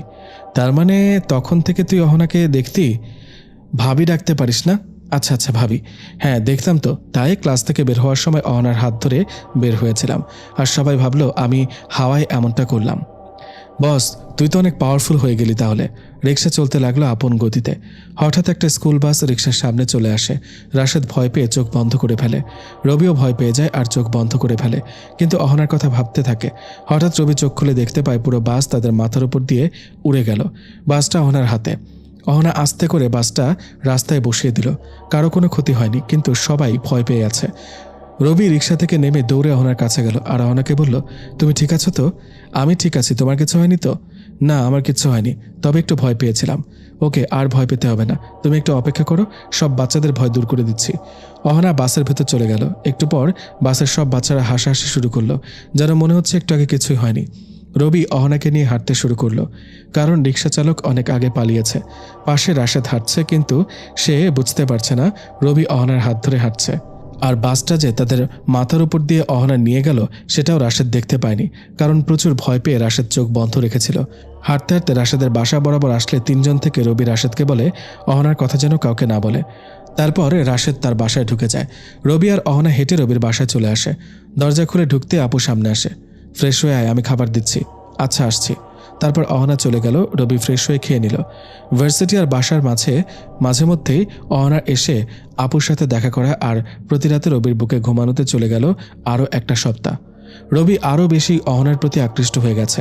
আজ হঠাৎ আপু বলল অহনার বাবা মায়ের সাথে দেখা করবে, কারণ আপু জেনে গেছে অহনা প্রতি রাতে রবির সাথে থাকে। আপু তাই অহনা আর রবির বিয়েটা দিতে চায়। আজ সকালে অহনার বাবা আসলো, আপুর সাথে কথা বলে সব ঠিক করে নিল, কিন্তু অহনার মা এই বিয়েতে রাজি নয়। তার কারণ রবি মানুষ আর অহনা পরী। অহনার মা রাজি না হওয়ায় সব কিছু যেন অন্যরকম হয়ে গেল। পুরো সিদ্ধান্ত নিতে না পারায় অহনার বাবা মা চলে গেল, সাথে অহনাও। অহনার মা রবিকে মেরে ফেলার চক্রান্ত করলো সবার অগোচরে। রবি ঘুমের মধ্যে স্বপ্ন দেখে কেউ তাকে খুব মারছে। মারতে মারতে রবির মাথা ফেটে রক্ত পড়ছে, জ্ঞান হারানোর মতো অবস্থা। এতক্ষণ কেউ তাকে চোখ বেঁধে মারছে তাই দেখতে পায়নি। যখন মুখের কাপড় খুলে দিল তখন বুঝতে পারে একজন নয় বরং অনেকে মিলে তাকে মারছে, আর যারা মারছে সবাই জিন। পাশে দাঁড়িয়ে অনেকে কান্না করছে। রবিকে মারতে দেখে সবাই রবিকে ছেড়ে দিতে বলছে, কিন্তু জিনগুলো মেরে যাচ্ছে। হঠাৎ রবি জ্ঞান হারিয়ে ফেলে। একজন জিন বলে ওঠে, ভবিষ্যৎ পরিদেশের রাজা হেরে গেছে, পুরো পরিদেশ চলবে এখন তাদের কথায়। পাশে কান্না করা জিন আর পরিগুলো রবিকে হার না মানতে বলেই যাচ্ছে। রবি হার মানলে পুরো পৃথিবীর রাজ্য ধ্বংস হয়ে যাবে। রবি ব্যথায় চিৎকার করছে। রবির চিৎকার শুনে পাশের রুম থেকে আপু চলে এলো। দরজা খুলে দেখে রবি ঘুমের মধ্যে চিৎকার করছে। আপু রবিকে হালকা ধাক্কা দিয়ে ডাকতেই সে লাফিয়ে ওঠে। ঘুম ভেঙে যায় তার। আপু জিজ্ঞেস করে, এত চিৎকার কেন করছে? তখন রবি স্বপ্নের কথাগুলো আপুকে বলে। আপু এত চিন্তা না করতে বলে। ভার্সিটিতে যাচ্ছে রবি আর রাশেদ। হঠাৎ রিক্সা থেমে গেল। রিক্সাওয়ালা অনেক অবাক হয়ে গেল। সে তো রিক্সা থামায়নি, তাহলে রিক্সা থেমে গেল কেন? রিক্সার চারপাশে তাকিয়ে দেখে কোনো কিছুর সাথে চাক্কা আটকে গেল নাকি, কিন্তু সেখানেও কিছু দেখল না। রিক্সাওয়ালা আবার রিক্সা টানতে টানতে রিক্সা বিন্দু পরিমাণও নড়াচড়া করছে না। রাশেদ রবির দিকে তাকিয়ে রইল, কারণ রাশেদ যা দেখে না তা তো রবি দেখে। হঠাৎ রাশেদ রবিকে উপরের দিকে উঠতে দেখে ভয় পেল। হঠাৎ করেই আবার রবি অদৃশ্য হয়ে গেল। কেউ তার মুখ বেঁধে কোথাও নিয়ে গেছে। রবি বুঝতে পারল নিশ্চয়ই কোনো জিন বা পরী তাকে তুলে নিয়ে আসছে। রবির মুখে স্বপ্নের মতো কাপড় দিয়ে বাঁধছে। একটু পর কাপড় খুললে অহনার মাকে সামনে দেখতে পায়। রবি বুঝতে পারল অহনার মা তাকে তুলে নিয়ে আসছে। রবি অহনার মাকে দেখে বলল, আপনি আমাকে তুলে নিয়ে এসেছেন? হ্যাঁ, আমি তুলে এনেছি, আর তোমাকে এখানেই মেরে ফেলবো। আমার মেয়ের জীবন থেকে তোমাকে সরিয়ে দেব। আন্টি কি বলছেন এসব? অহনা আমাকে ভালোবাসে, আর আমিও তাকে ভালোবাসি। আপনি কেন মেনে নিচ্ছেন না আমাদের? কারণ আমার ইচ্ছা ছিল আমার ভাইয়ের ছেলের সাথে অহনার বিয়ে দেব, কিন্তু তোমার কারণে সেটা হচ্ছে না। তুমি না থাকলে অহনা আমার ভাইয়ের ছেলেকে বিয়ে করবে। আমি বেঁচে থাকতে অহনাকে অন্য কারো হতে দেব না, তাই তো তোমাকে মেরে ফেলবো। অহনার মা কিছু একটা ইশারা করতে রবি বুঝতে পারল তার গলায় খুব ধারালো কিছু দিয়ে আঘাত করা হয়েছে। হঠাৎ রবি পড়ে গেল, তার গলা দিয়ে প্রচুর রক্ত বের হচ্ছে। চোখ বন্ধ হতে হতে রবি খেয়াল করলো অহনা তার দিকে দৌড়ে আসছে, আর কেউ তাকে ধরে ফেলছে। অহনা খবর পেয়ে ছুটে আসে রবিকে তার মায়ের হাত থেকে বাঁচাতে, কিন্তু এসে দেখে রবির গলায় অদৃশ্য বস্তু দিয়ে আঘাত করেছে, যার কারণে রবির গলা দিয়ে রক্ত বের হচ্ছে, আর রবি মাটিতে পড়ে যাচ্ছে। অহনা চিৎকার করে রবিকে ডাকছে, কিন্তু রবি অজ্ঞান হয়ে গেল। অহনা চিৎকার করতে করতে বেহুশ হওয়ার মতো অবস্থা, কিন্তু তাকে আটকে রাখছে তার মায়ের জিনগুলো। হঠাৎ রবি একটা দীর্ঘশ্বাস ফেলল। নিস্তব্ধ হয়ে গেল তার পুরো শরীর। অহনা চিৎকার করেও কোনো লাভ হয়নি। রবিকে যখন পাবো না তখন নিজের জীবন রেখেও কোনো লাভ নেই, এই বলে অহনা নিজের গলায় অদৃশ্য এক ধারালো অস্ত্র দিয়ে আঘাত করে সাথে সাথে অহনা অজ্ঞান হয়ে যায়। এদিকে রবির লাল রক্তে পুরো মাটি ভিজে যায়, আর অহনার নীল রক্ত মাটিতে গড়িয়ে পড়ছে। একসময় অহনার রক্ত রবির রক্তের কাছাকাছি চলে যায়। হঠাৎ চারপাশে কাঁপা শুরু হয়ে যায়। পরীর দেশ কেঁপে ওঠায় সবাই ভয় পেয়ে যায়। অহনার বাবা বুঝতে পারে খুব বড় একটা বিপদ হতে যাচ্ছে। অহনার বাবা এসে দেখে রবি আর অহনা মাটিতে পড়ে আছে, আর অহনার মা পাশে দাঁড়িয়ে আছে নিস্তব্ধ হয়ে। মেয়ের এমন কাজ দেখে অহনার মা শক খেল। অহনার বাবা তাড়াতাড়ি অহনার কাছে এসে দেখে অহনা মৃত্যুর সঙ্গে লড়াই করছে, হয়তো মারা গেছে। অহনার নীল রক্ত রবির লাল রক্তের সাথে মিশে পুরো পরীর রাজ্য এক বিকট শব্দ হলো। সাথে সাথে পরীর রাজ্যের চারপাশে বড় বড় ফাটল ধরতে শুরু করলো। অহনার মা হঠাৎ অজ্ঞান হয়ে মাটিতে পড়ে গেল। চারপাশে পরীর দেশে কাঁপা শুরু করলো। ফাটল ধরল তো অনেক আগেই। অহনার বাবা কি করবে এখন বুঝতে পারছে না। একদিকে নিজের মেয়ে মৃত্যুসজ্জায়, অপরদিকে রবি নিস্তব্ধ হয়ে গেল। তারপর পরীর রাজ্য ধ্বংস হয়ে যাচ্ছে। হঠাৎ অহনার বাবার মনে পড়ল পাশের রাজ্যের একটা জিনের কথা। সবার থেকে বেশ বয়স্ক আর বুদ্ধিমান খুব। রাজ্যের বিভিন্ন সমস্যা সে সমাধান করতে পারে। এক কথায় অসম্ভব কিছু জ্ঞানের অধিকারী সে। অহনার বাবা তাকে ডেকে পাঠালো। বেশ কিছু সময় পর তিনি আসলো। অহনার বাবা তাকে দেখে দৌড়ে তার কাছে গেল। পরীর দেশের এই অবস্থা কেন শুরু হলো? অহনার বাবা ওই জিনটাকে জিজ্ঞেস করলো। তিনি চোখ বন্ধ করে কি যেন ভাবল। অহনার বাবা এদিকে অস্থির হয়ে গেল। যতই সময় যাচ্ছে অহনা মৃত্যুর দিকে ধাবিত হচ্ছে, ততই পরীর রাজ্য ধ্বংস হচ্ছে। হঠাৎ বৃদ্ধ জ্ঞানী জিন চোখ খুলে বলল, রাজা সাহেব, আপনার বেগম অনেক বড় একটা ভুল করে ফেলেছে। কি ভুল করেছে? আপনার বেগম ওই ছেলেটিকে মেরে ভুল করেছে, যে কারণে পুরো পরীর দেশ ধ্বংস হয়ে যেতে শুরু করেছে। ওই ছেলেটা যতক্ষণ উঠে দাঁড়াবে না ততক্ষণ এই পরীর রাজ্য এভাবে ধ্বংস হবে। তাহলে এখন আমরা কি করতে পারি? আপনার কাছে একটা পথ আছে, যেটা করতে গেলে আপনার কলিজা কেঁপে উঠবে। কিন্তু না করলেও আপনি ভুল করবেন, পুরোপুরি রাজ্য ধ্বংস হয়ে যাবে। আপনার রাজ্য ধ্বংস হলে পাশের রাজ্যগুলো ধীরে ধীরে ধ্বংস হয়ে যাবে। তাহলে সে উপায়টা কি, যা করে আমি আমার মেয়ে আর রবিকে এবং এই রাজ্যকে ধ্বংসের হাত থেকে বাঁচাতে পারবো? আপনার বেগমকে মৃত্যুদণ্ড দিতে হবে। তার অপরাধের এই শাস্তি না হলে ধ্বংস অনিবার্য। বৃদ্ধ জ্ঞানীর কথা শুনে অহনার বাবা 2 পা পিছিয়ে গেল। যার সাথে সারাটা জীবন কাটিয়ে আসলো, আজ তাকে মৃত্যুদণ্ড দিতে হবে। অহনার বাবা আবারও চিন্তায় পড়ে গেল, কি করবে? বৃদ্ধ জ্ঞানী জিনটাকে জিজ্ঞেস করলো, এটা ছাড়া কি আর কোনো উপায় নেই সবাইকে বাঁচানোর? না, আর কোনো উপায় নেই। আপনার বেগমের গলা কেটে কিছু রক্ত নিতে হবে, আর আপনার বেগম মারা গেলে সে রক্তগুলো নিয়ে গিয়ে ওই ছেলেটার গলায় দিতে হবে, তবেই ছেলেটা বেঁচে উঠবে। আর ছেলেটা এখন মানুষ হলেও এই কাজ করার পরে ছেলেটা অর্ধেক মানুষ আর অর্ধেক জিন হয়ে যাবে। আর ছেলেটা বেঁচে গিয়ে আপনার মেয়েকে বাঁচাতে চাইলে তবেই বাঁচাতে পারবে, এর আগে কিছু সম্ভব নয়। অহনার বাবা চারদিকে তাকিয়ে দেখে সবাই অহনার মায়ের মৃত্যু কামনা করছে। সবাই বলছে এই রাজ্যকে বাঁচাতে নিজের মনে পাহাড় সমান কষ্ট নিয়ে সবাইকে বাঁচানোর জন্য অহনার মায়ের মৃত্যু আদেশ দিল। কিছু পরই অহনার মায়ের জ্ঞান ফিরালো, তার মৃত্যুর জন্য প্রস্তুত হতে বলল। অহনার মা অহনাকে দেখে নিজে থেকে অনুতপ্ত হলো, চোখের পানি ছেড়ে দিল। অহনার মায়ের মুখে কাপড় বেঁধে দিল, চোখগুলো একদম বন্ধ করে দিল যাতে কিছু দেখতে না পায়। গর্দান নিচু করল। আদেশ পাওয়ার সাথে সাথে একটা পরী অহনার মায়ের গলায় বিশাল এক চাকু দিয়ে আঘাত করল। অহনার মায়ের গলা দিয়ে নীল রক্ত পড়ছে দেখে অহনার বাবা অজ্ঞান হয়ে গেল। বাকি কাজ শেষ করতে বৃদ্ধ এগিয়ে গেল। অহনার মায়ের গলা থেকে কিছু রক্ত নিজের বাম হাতে নিল। কিছুক্ষণের মধ্যে অহনার মা মারা গেল। বৃদ্ধ নিজের হাতে নেওয়া রক্ত রবির গলায় দিতে সেখানে থাকা পুরো মাটির ঝাঁকুনি দিয়ে কেঁপে উঠল। হঠাৎ পুরো জায়গায় 1 হাত মতো নিচে গিয়ে ধাক্কা খেল। বৃদ্ধ একটা পরীকে পানি আনতে বলল। নিজের হাতটা ধুয়ে রবির পাশে বসে কি যেন পড়া শুরু করলো। একটু পর রবির পায়ের আঙুল নড়ে উঠলে সবাই বুঝতে পারে এই রাজ্য ধ্বংসের হাত থেকে বেঁচে যাবে। সবাই চারপাশে ঘিরে রবির দিকে তাকিয়ে থাকে। এই রাজ্য বাঁচানো এখন পুরো তার হাতে। একটু পর রবির হাত নড়ে ওঠে। বৃদ্ধ গিয়ে রবির কানে কানে কি যেন বলে। আস্তে আস্তে রবি চোখ খুলে। রবির চোখ দেখে সেখানে থাকা সব পরী আর জিন ভয় পেয়ে যায়, কারণ রবির চোখগুলো মানুষের মতো কালো কিংবা জিন পরীর মতো নীলও নয়, পুরো লাল হয়ে আছে। তার থেকেও ভয়ঙ্কর, তার এক চোখ দিয়ে নীল পানি আর অপর চোখ দিয়ে লাল পানি পড়ছে। সবাই ভীত হয়ে পড়েছে। যদি এখন সে রাজ্য বাঁচাতে না চেয়ে ধ্বংস করতে চায় তাহলেই পারবে। রবির মাথা যেন ঘুরছে, চারপাশের কোনো অবস্থা সে বুঝতে পারছে না। কাঁপা কাঁপা গলায় সে পানির কথা বললে একটা পরী এসে তাকে পানি দেয়। পরীটাও অনেক ভয় পেয়ে তার কাছে আসে। রবি মুখে পানি দিয়ে একটা চুমুক পানি খেয়ে নেয়। হঠাৎ চারপাশ একটা বিকট শব্দ হয়। রবি মাথায় হাত দিয়ে বসে পড়ে, 2 কান চেপে ধরে। প্রায় 1 মিনিট পর চোখ খুলে অহনাকে মাটিতে পড়ে থাকতে দেখে তার কাছে যেতে দৌড়ানোর চেষ্টা করে, কিন্তু পড়ে যায়। হামাগুড়ি দিয়ে রবি অহনার কাছে যায়। অহনাকে এভাবে পড়ে থাকতে দেখে রবি বেশ অস্থির হয়ে পড়ে। অহনার মাথা রবি নিজের কোলে নিয়ে পাগলামি শুরু করে দেয়। এই অহনা, তোমার কি হলো? ওঠো না। রবি কাঁদছে তো অহনাকে ডাকছে। বৃদ্ধ জ্ঞানী জিনটা এসে রবিকে বলল, সে উঠবে না যদি তুমি তাকে না তোলো। কেমনে কি করতে হবে বলেন, আমি তাকে ফিরিয়ে আনবো। তোমার বাম হাত তার গলায় 3 বার বুলাতে থাকো, তাহলে উঠবে। তবে হ্যাঁ, হাত বুলানোর সময় তোমার চোখ বন্ধ রেখো। রবি কথা শোনার সাথে সাথে চোখ বন্ধ করে অহনার গলায় হাত বুলাতে থাকে। 3 বার হাত বুলানোর পরও অহনার কোনো রেসপন্স নেই। রবি চিৎকার করে অহনাকে নিজের বুকে জড়িয়ে ধরে। পাশে বৃদ্ধ বলে ওঠে, এভাবে কিছু হবে না, তুমি আগে শান্ত হও। তোমার হাতটা আগে তোমার গলায় বুলাও, চোখ বন্ধ করে।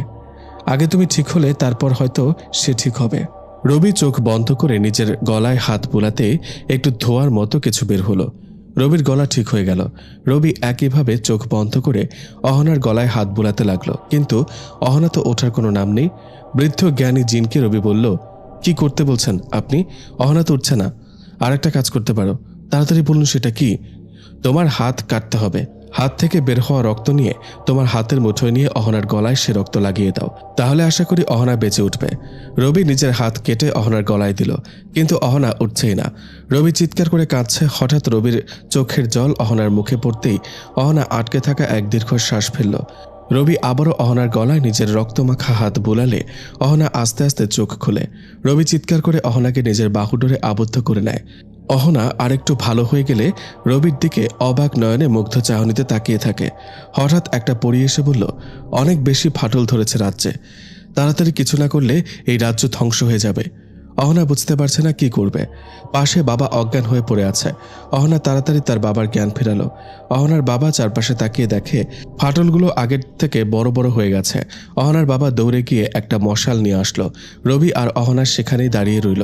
অহনার বাবা মশালটা এনে হাঁটু গেড়ে রবির সামনে বসে পড়ল। মশালটা রবির দিকে ধরে বলল, আজ এই মুহূর্ত থেকে এই পরীর রাজ্যের রাজা হিসেবে তোমাকে নিজের সব শক্তি আমি তুলে দিলাম। এই রাজ্যের রাজা এখন তুমি। তোমার রাজ্যকে বাঁচানোর দায়িত্ব তোমার। নাও এই মশালটা, আর বাঁচিয়ে নাও ধ্বংসের হাত থেকে তোমার দেশকে। রবি জানে না মশালটার কি কাজ আর কি করতে হয় সেটা দিয়ে। তাও কাঁপা কাঁপা হাতে রবি অহনার বাবার হাত থেকে মশালটা নিতে চারপাশে বাতাস যেন কয়েক গুণ গতিশীল হয়ে উঠল। পরীর দেশে আরও একবার ঝাঁকুনির সৃষ্টি হলো। হঠাৎ রবির শরীরের কেমন যেন পরিবর্তন হতে শুরু করলো। আগের থেকে শক্তি যেন কয়েক গুণ বেশি মনে হচ্ছে। অহনার বাবা রবিকে বলল, এই পরীর রাজ্য বাঁচাতে চাইলে রবিকে সে মশাল দিয়ে একটা মাটিতে আঘাত করতে।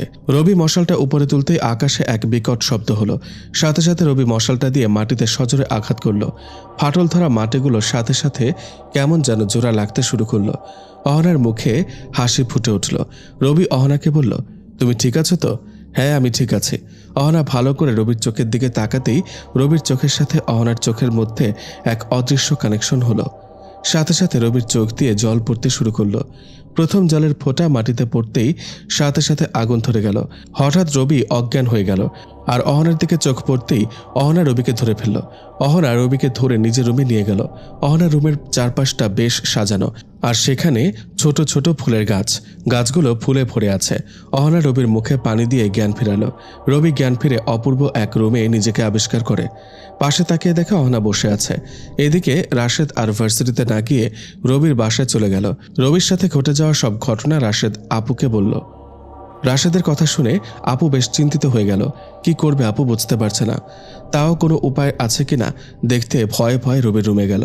চারপাশটা দেখছে কিছু পায় কিনা, কিন্তু তেমন কিছু দেখা যাচ্ছে না। হঠাৎ আপুর মনে হলো, রবি তো অহনাকে ডাকলে শুনতো, তাহলে আমি ডাকলেও শুনবে। এই ভেবে আপু অহনাকে ডাকতে লাগলো। প্রায় 3 বার ডাকার পরে অহনার কানে পৌঁছালো। আপু ডাকছে আর চারপাশে দেখছে, কখন আসবে সে অপেক্ষা করছে। এদিকে অহনা শুনতে রবিকে বলল, রবি, আপু ডাকছে। আমি এখানে আসার পর থেকে এখানকার এই সময় পর্যন্ত কতক্ষণ হবে? অহনা ভেবে বলল, হবে 4 ঘন্টার মতো। তাহলে তো কোনো সমস্যা নেই, চলো পৃথিবীতে যাই। আপু নিশ্চয় অনেক চিন্তা করছে। ওকে চলো। তবে একটা কথা, মাথা নিচু করে বলল। কি কথা? তুমি এখন পুরোপুরি মানুষ কিংবা জিন নয়। মানে? তোমাকে বাঁচাতে গিয়ে তুমি অর্ধেক মানুষ আর অর্ধেক... কি? এটা কি করলে তুমি? আমি কিছু করিনি, তোমাকে বাঁচাতে এটা করতে হলো। তাহলে এখন কি হবে? কিচ্ছু হবে না, তুমি যেমন ইচ্ছে তেমন চলতে পারবে। মানুষের মতো চাইলে মানুষের মতো, পরীর দেশের রাজার মতো চাইলেও চলতে পারবে। সেটা তোমার ইচ্ছে। কিভাবে কি করব তা তো আমি জানি না। চিন্তা করো না, সেসব আমি তোমাকে বলে দেব। আর এসব জিনিস তুমি নিজে থেকে করতে পারবে যদি চেষ্টা করো তো। ওকে, তাহলে তুমি আমাকে কিছু থিওরি বলে দাও, যাতে আমি পৃথিবীতে চলতে কোনো সমস্যা না হয়। অহনা রবিকে বেশ কিছু উপায় বলে দিল। তারপর রবি আর অহনা পৃথিবীতে আসতে শুরু করলো। আপু আর রাশেদ এখনও রবির রুমে দাঁড়িয়ে আছে। হঠাৎ আপুর সামনে রবি আর অহনা দৃশ্যমান হলো। রবিকে দেখার সাথে সাথে আপু কয়েক পা পিছিয়ে গেল, কারণ রবির শরীরের বেশ পরিবর্তন এসেছে। গঠনমূলক অবস্থার পরিবর্তন ঘটেছে। আপু রবি থেকে এমন পরিবর্তনের কারণ জানতে চাইলে রবি চুপ করে আছে। আপু বারবার জোর করতে লাগলো। তারপর অহনা বলে দিল রবিকে রিক্সা থেকে উঠিয়ে নিয়ে যাওয়া থেকে এখানে আসা পর্যন্ত রবির সাথে ঘটে যাওয়া সব কথা অহনা আপুকে বলল। আপু অহনার কথা শুনে বেশ চিন্তিত হয়ে গেল। রবি সাধারণ মানুষ না হলে তো পৃথিবীতে সে থাকতে পারবে না, আর পৃথিবী থেকে চলে গিয়েও তো তার উপর অনেক দায়িত্ব। সবকিছু ভেবে আপু সিদ্ধান্ত নিল যা হয় ভালোর জন্যই হয়। রবি যে কোনো সময় চাইলে তো পৃথিবীতে আসতে পারে, আবার পুরো পরীর দেশেও পরিচালনা করতে পারে। তাহলে রবিকে যেতে দেওয়া উচিত। আপু রবি আর অহনার বিয়েটা দিয়ে দিতে চাইল। অহনার বাবার সাথে দেখা করলো। কোনো আয়োজন ছাড়া বিয়েটা হয়ে গেল। পৃথিবীতে কোনো আয়োজন না হলেও পরীর দেশে বিরাট আয়োজন হলো। রবি ক্ষমতার বসার পর চারদিকে তার শত্রুর সংখ্যা বাড়তে লাগলো। বিভিন্ন জিন মিলে তাকে মেরে ফেলার চক্রান্ত করতে লাগলো। বিয়ের প্রায় মাসখানেক পরে রবি আর অহনা রাজ্য ঘুরে দেখার সিদ্ধান্ত নিল। সারাদিন বিভিন্ন স্থানে অহনাকে নিয়ে ঘুরে বিকেলে চলে এলো। রাতে ঘুমাতে চলে গেল। হঠাৎ স্বপ্ন দেখে কোনো রাজ্যের সাথে তার রাজ্যের যুদ্ধ শুরু হয়েছে। যুদ্ধের মূল কারণ কোনো মানুষকে তারা পরীর দেশের রাজা হিসেবে মানতে পারছে না। রবির রাজ্যের সবাই রবিকে মন থেকে মেনে নিলেও পাশের রাজ্যের কেউ মেনে নিতে পারেনি। তাদের মনে ভয় ছিল, কারণ আগে বলা ছিল পরীর রাজ্যের সব রাজ্য একজন মানুষের হাতে চলে যাবে, তাই সবাই ভয় পাচ্ছে। হঠাৎ রবির ঘুম ভেঙে যায়। তাকিয়ে দেখে পাশে অহনা নেই। বাইরের দিকে তাকিয়ে দেখে অহনা আকাশ দেখছে। পরীদের তেমন ঘুমাতে হয় না, তাই অহনা আকাশ দেখে প্রায় রাতে। রবি অহনাকে ডেকে পাশে বসালো। স্বপ্নের কথা অহনাকে বলতে সে বুঝতে পারে শীঘ্রই যুদ্ধ শুরু হবে। তাও রবিকে তেমন কিছু না বলে শান্ত করে। এর আগে অহনার বাবা এমন স্বপ্ন দেখেছিল, আর যুদ্ধও হলো। সেই হিসেবে এবার যুদ্ধ হবে, সেটা অহনা নিশ্চিত। অহনা রবির কাঁধে হাত দিল আর চিন্তা না করতে বলল। পরদিন সকালে অহনা সেনাপতিকে সৈন্য প্রস্তুত করতে বলল। রাজ্যের সবাই ভয় পেয়ে গেল। অহনা হুঁশিয়ারি দিল, কেউ তাদের রাজ্যে আক্রমণ করতে চাইলে তারাও ছাড় দেবে না, বরং যারা এই রাজ্য আক্রমণ করবে তাদের রাজ্য দখল করব। অহনার এমন হুঁশিয়ারি যেন সবার জন্য বিপদ হয়ে দাঁড়ালো। জলপরীর রাজা অহনার এমন হুঁশিয়ারিতে ক্ষেপে গিয়ে তারাও সৈন্য প্রস্তুত করতে বলল, আর রবির রাজ্য আক্রমণ করার সিদ্ধান্ত নিল। রবির কানে এই খবর পৌঁছালে সেও যুদ্ধের জন্য প্রস্তুতি নেয়। কখন যে যুদ্ধ শুরু হয় তা কেউ বুঝতে পারে না। হাজারো চিন্তা মাথায় নিয়ে অহনা আর রবি রাতে ঘুমাতে গেল। রবি অহনাকে বলল, আচ্ছা, জিনপরীদের সব থেকে দুর্বল দিক কোনটা? মানে যেটা দ্বারা তারা দুর্বল হয়ে যুদ্ধে পরাজয় মেনে নেবে?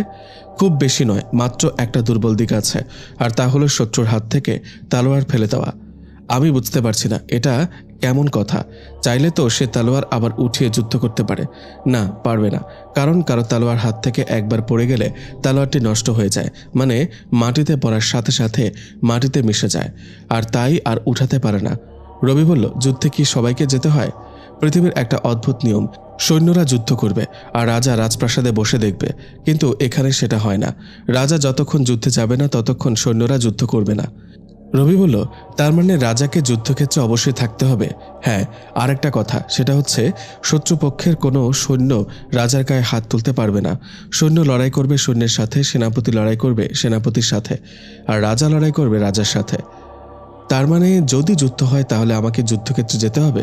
হ্যাঁ, তাহলে তো আমাকে বিভিন্ন যুদ্ধের কৌশল জানতে হবে। সেনাপতি সেটা তোমাকে শেখাবে।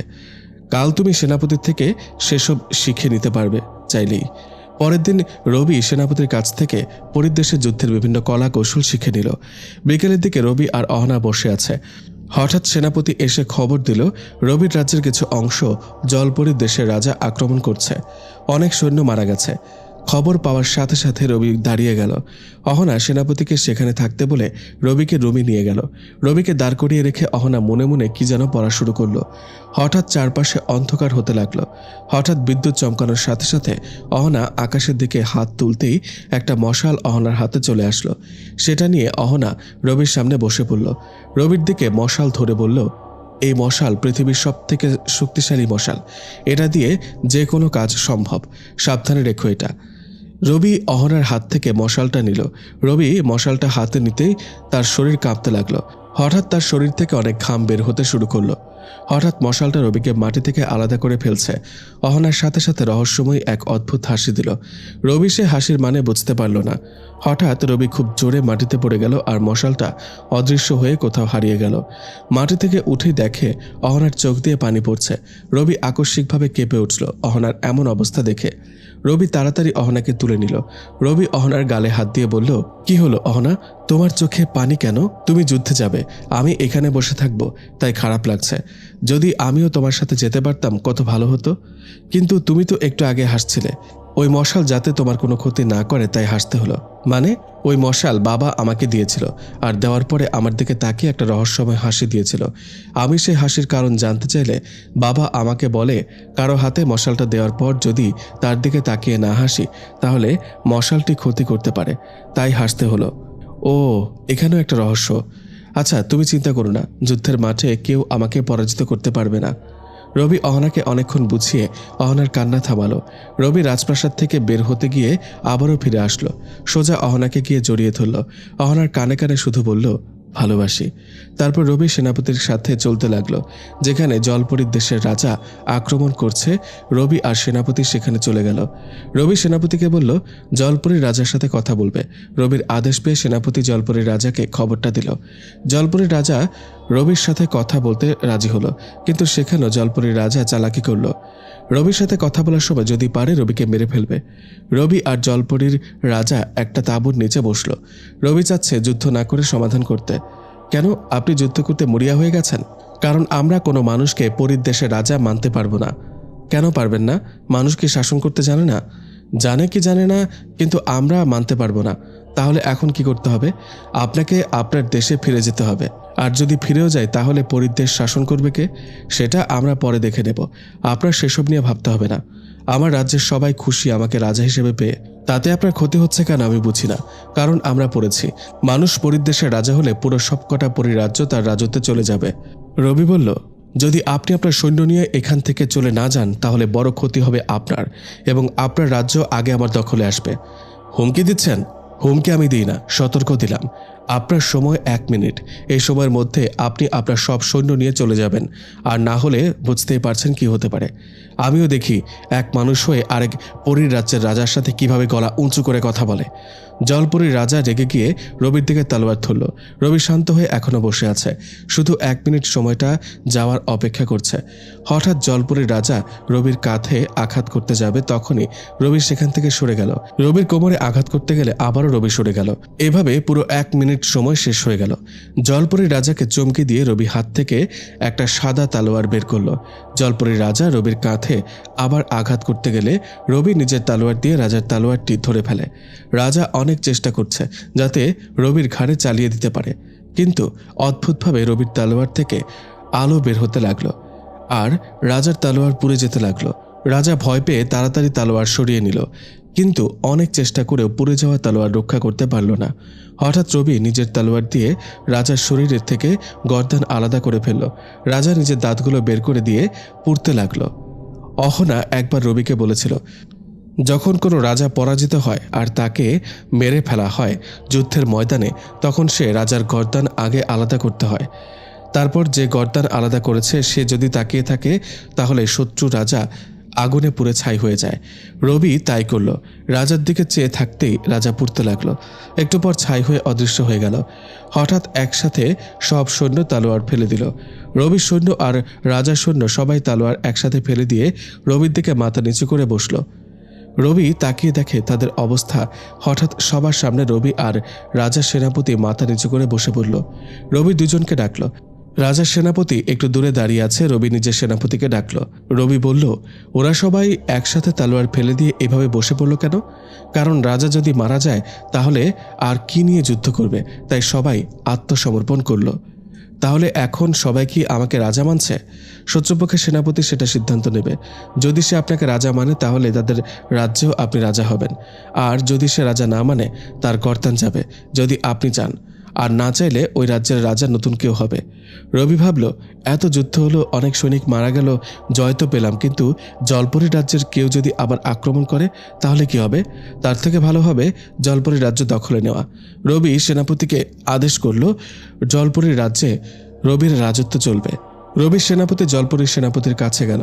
তাকে জিজ্ঞেস করলো রবিকে সে রাজা মানবে কিনা, কিন্তু সে রবিকে রাজা হিসেবে মানতে নারাজ। সেনাপতি রবিকে এসে বলল, শত্রুপক্ষের সেনাপতি রবিকে রাজা হিসেবে মানতে পারবে না। রবি তার সেনাপতিকে বলল শত্রুপক্ষের সেনাপতির গর্দান নিতে। রবি প্রথমে ভয় দেখানোর জন্য কথাটি বলেছে, কিন্তু তাতেও কোনো লাভ হয়নি। শেষে রবি নিজের সেনাপতিকে হুকুম করল শত্রুপক্ষের সেনাপতির সাথে লড়াই করে তার গর্দান নিতে। বাকি সব সৈনিকদের যুদ্ধ করতে নিষেধ করল। শুধু যুদ্ধ হবে 2 সেনাপতির মাঝে। 2 সেনাপতি বেশ ভালো যুদ্ধ করতে পারে। হঠাৎ শত্রুপক্ষের সেনাপতি রবির সেনাপতিকে আক্রমণ না করে রবিকে আক্রমণ করে উঠল। আকস্মিকভাবে রবির ওপর আক্রমণ করাতে তার হাতে একটু লেগে গেল। রবির হাত থেকে বের হওয়া রক্ত মাটিতে পড়ার সাথে সাথে আগুন ধরে গেল। হঠাৎ সে আগুন গিয়ে শত্রুপক্ষের সেনাপতিকে ঘিরে ফেলল। রবির সেনাপতি এই অবস্থা দেখে ভয় পেয়ে রবির কাছে চলে আসলো। এসে রবির কাছে এই আগুনের কারণ জানতে চাইল। রবি বলল, এসব এক অন্যরকম ক্ষমতা। এটা শুধু আমার কাছে, আর কোনো পরীর দেশের রাজার নেই। কি এমন ক্ষমতা যা অন্য রাজার নেই? এই ক্ষমতা হলো যে আমাকে মারতে চাইবে সে আমার শরীর রক্ত ছড়ালে সে রক্ত আগুনে পরিণত হবে, আর সে আগুন যে আমাকে আঘাত করবে তার চারপাশে ঘিরে ধরবে, আর আমার ইশারায় ওই শত্রুকে পুড়ে ছাই করে দেবে। তাহলে এখন কি তাকে আগুনে পোড়াবেন? না, সে আমাকে আক্রমণ করে বড় ভুল করেছে, তাই তাকে আপনি এক্ষুনি গর্দান নেবেন। আমি ওর দেহ থেকে গর্দান আলাদা করছি। রবির সেনাপতি গিয়ে জলপরীর সেনাপতির সামনে দাঁড়াতেই জলপরীর তলোয়ার অদৃশ্য হয়ে গেল। আর কিছু সময় দেরি না করে রবির সেনাপতি জলপরীর সেনাপতির গর্দান নিয়ে নিল। রবি যুদ্ধের সব সৈনিককে বলল জলপরীর রাজা হিসেবে রবিকে মানতে, আর কারো সমস্যা আছে নাকি? কিন্তু কেউ উত্তর দিল না। নীরবতা সম্মতির লক্ষণ হলেও রবি ভালোই জানে এরা নীরব মানে রবিকে তারা মানতে পারছে না রাজা হিসেবে। তাও জোর করে রবি জলপরীর দেশে নিজের আধিপত্য বিস্তার করল। সপ্তাহখানেক পর থেকে জলপরীর সবাই রবিকে ধীরে ধীরে রাজা হিসেবে মানতে লাগলো। রবি বুঝতে পারল আগের রাজা ভালো ছিল না। আরও কয়েক মাস পর জলপরী রাজ্যের সবাই রবিকে রাজা হিসেবে মেনে নিল। জলপরী রাজ্যের পুরো নিয়ম পাল্টে ফেলা হলো। সেখানে একটা বিশেষ নিয়ম ছিল, তা হচ্ছে পরীর রাজ্যে যে পরী বিয়ে উপযুক্ত হবে আর সব থেকে বেশি সুন্দরী হবে সে পরী রাজার সাথে এক রাত কাটাবে বিয়ের আগে। রবি এই নিয়ম শোনার সাথে সাথে বাতিল করলো। এভাবে আরও অনেক নিয়ম বাতিল করে, যার ফলে সবাই তাকে মন থেকে মেনে নিতে থাকে। দুই রাজ্য এক রাজার হাতে চলে যাওয়ায় পাশের রাজ্যের রাজাগুলো ভয় পেয়ে যায়। রবি এবার জলপরীদের যুদ্ধের কৌশলে শিখে নিল। দুই রাজ্যে এক হওয়ার পর আরও একটা রাজ্যের রাজা রবির উপর আক্রমণ করে। রবি সে রাজ্য নিজের করে নেয়। এভাবে অর্ধেকের মতো পরীর দেশগুলো রবির রাজত্বে চলে আসে। প্রতিটি যুদ্ধের শেষে তাদের রাজ্যের কৌশল রবি শিখে নেয়, যে কোনো সময় কাজে লাগতে পারে বলে। রাতে রবি অহনার পাশে বসে আছে। রবিরও এখন তেমন ঘুমাতে হয় না। বিভিন্ন রাজ্যের ক্ষমতা হাতে নিয়ে তাদের কৌশলগুলো শিখতে শিখতে রবিও তাদের মতো হয়ে গেছে অনেকটা। অহনার পাশে বসে বসে কিছু প্ল্যান করছিল। অবশ্যই অহনাও তা বুঝতে পারে রবির দিকে তাকিয়ে। অহনার প্রাণভ্রমর যেন রবির মধ্যে। রবি ভাবছে হঠাৎ পৃথিবী থেকে ঘুরে আসার চিন্তা করলো। অহনাও রবিকে নিয়ে পৃথিবী থেকে একটু ঘুরে আসার চিন্তা করলো। হঠাৎ অহনা বলে উঠল, আচ্ছা, তোমার কি আপুর কথা খুব মনে পড়ছে? অনেক মনে পড়ছে, আর ভার্সিটির বন্ধুগুলোর কথাও মনে পড়ছে। দেখবে তাদের? হ্যাঁ, কিন্তু কিভাবে? সাথে সাথে একটা লাল কাপড়ে কি যেন পরে বাতাস দিল। হঠাৎ লাল কাপড়টা উড়ে গেল সেখান থেকে, আর সেখানে একটা আয়না দেখলো রবি, যার মধ্যে একপাশে আপু কি করছে সব দেখা যাচ্ছে, অপরদিকে ভার্সিটি আর ভার্সিটিতে রাশেদ কি করছে, কার সাথে আছে, এমনকি তারা সবাই কি সব কথা বলছে সব শোনা যাচ্ছে। রবি অহনার কাছ থেকে এটা কিভাবে করলো তার কৌশল শিখতে চাইল। অহনা রবিকে শিখিয়ে দিল। পরের দিন রবি আর অহনা আপুর কাছে আসলো। যদিও রবি পরীর রাজ্যে দীর্ঘ সময় ছিল, কিন্তু পৃথিবীতে এই সময়টা মাত্র 1 মাসের। আপু আর রবির সাথে অনেক কথা হলো। হঠাৎ আপু বলল, আচ্ছা, আমি চাইলেই কি পরী হতে পারবো? তুমি কেন পরী হতে যাবে? তখনই রাশেদ কোথা থেকে যেন চলে এলো। আপুর মতো সেও একই কথা বলল। রবি বুঝতে বাকি নেই তারা রবিকে ছাড়া থাকতে পারছে না। শেষে রবি আপু আর রাশেদকে নিয়ে উড়াল দিল পরীর দেশে। দুজনকে সাথে রাখবে রবি। যদি আপু পরী হতে চায় তাহলে রবি আপুকে পরী বানিয়ে দেবে, আর মানুষ হয়ে থাকতে চাইলেও মানুষ রাখবে। রাশেদ, আপু, অহনা আর রবি একসাথে আছে মানে অনেক কিছু। একের পর এক রাজ্য রবি জয় করেই চলেছে। কোনো বাধা তার সামনে আসতে পারে না। সব বাধা যেন তার এটুকু ফুঁ দেওয়ার মতো। রবি হয়ে ওঠে আরও শক্তিশালী, আরও অনেক বেশি ভয়ানক। তার সামনে যে আসে তার পরাজয় ঘটবেই। রবির রাজ্য জয় হয়ে যাচ্ছে। রাতে ঘুমাতে গেলে অহনা হঠাৎ রবির উপর উঠে বসে। রবি অবাক হয়ে গেল। এভাবে অহনা তার বুকে উঠে বসায়। কি ছোট বাচ্চাদের মতো করছো? আমার একটা জিনিস লাগবে রাজা মহাশয়। কি জিনিস বেগম সাহেবা? আমার একটা ছোট্ট রবি লাগবে। ছোট্ট রবি কই? রবি বুঝতে পারলো অহনা কি বোঝাতে চাচ্ছে। কি হলো, কিছু বলছো না যে? ছোট্ট রবি কেন লাগবে তোমার? কেন লাগবে মানে? তুমি জানো না কেন লাগে? আচ্ছা ঠিক আছে, কালকে এনে দেব। কি কালকে? পরীদের একটা বাচ্চা হতে 2টা বছর লাগে। বলো কি? হ্যাঁ। তাহলে লাগবে না? কি লাগবে না? লাগবে না মানে? কালই আপুকে বিচার দেব তোমার নামে। হ্যাঁ, এখানে আবার আপুকে ডাকার কি আছে? বলো, ছোট রবি এনে দিবে নাকি? আমি তো আর দিতে পারবো না। যদি তুমি চাও তবে ছোট্ট রবি আসার ব্যবস্থা করতে পারি। আমি খুব করে চাই, আমাদের একটা বাচ্চা থাকবে। চলো তবে। হ্যাঁ চলো। একটু ওয়েট। কি হলো আবার? আচ্ছা, যে আসবে সে তো তোমার মতো পরী হবে নাকি মানুষ হবে সেটা তো জানি না। সেটা না জানলে তো আমি কিছু করতে পারবো না। সেসব পরে দেখা যাবে, আগে চলো তো। অহনা রবিকে নিজের বুকে আবদ্ধ করে নিল। রবিও খুব শক্ত করে অহনাকে নিজের বুকে আবদ্ধ করে নিল। এভাবেই চলতে থাকুক রবির রাজ্য জয়, আর থেকে যাক অহনার এমন ভালোবাসায়।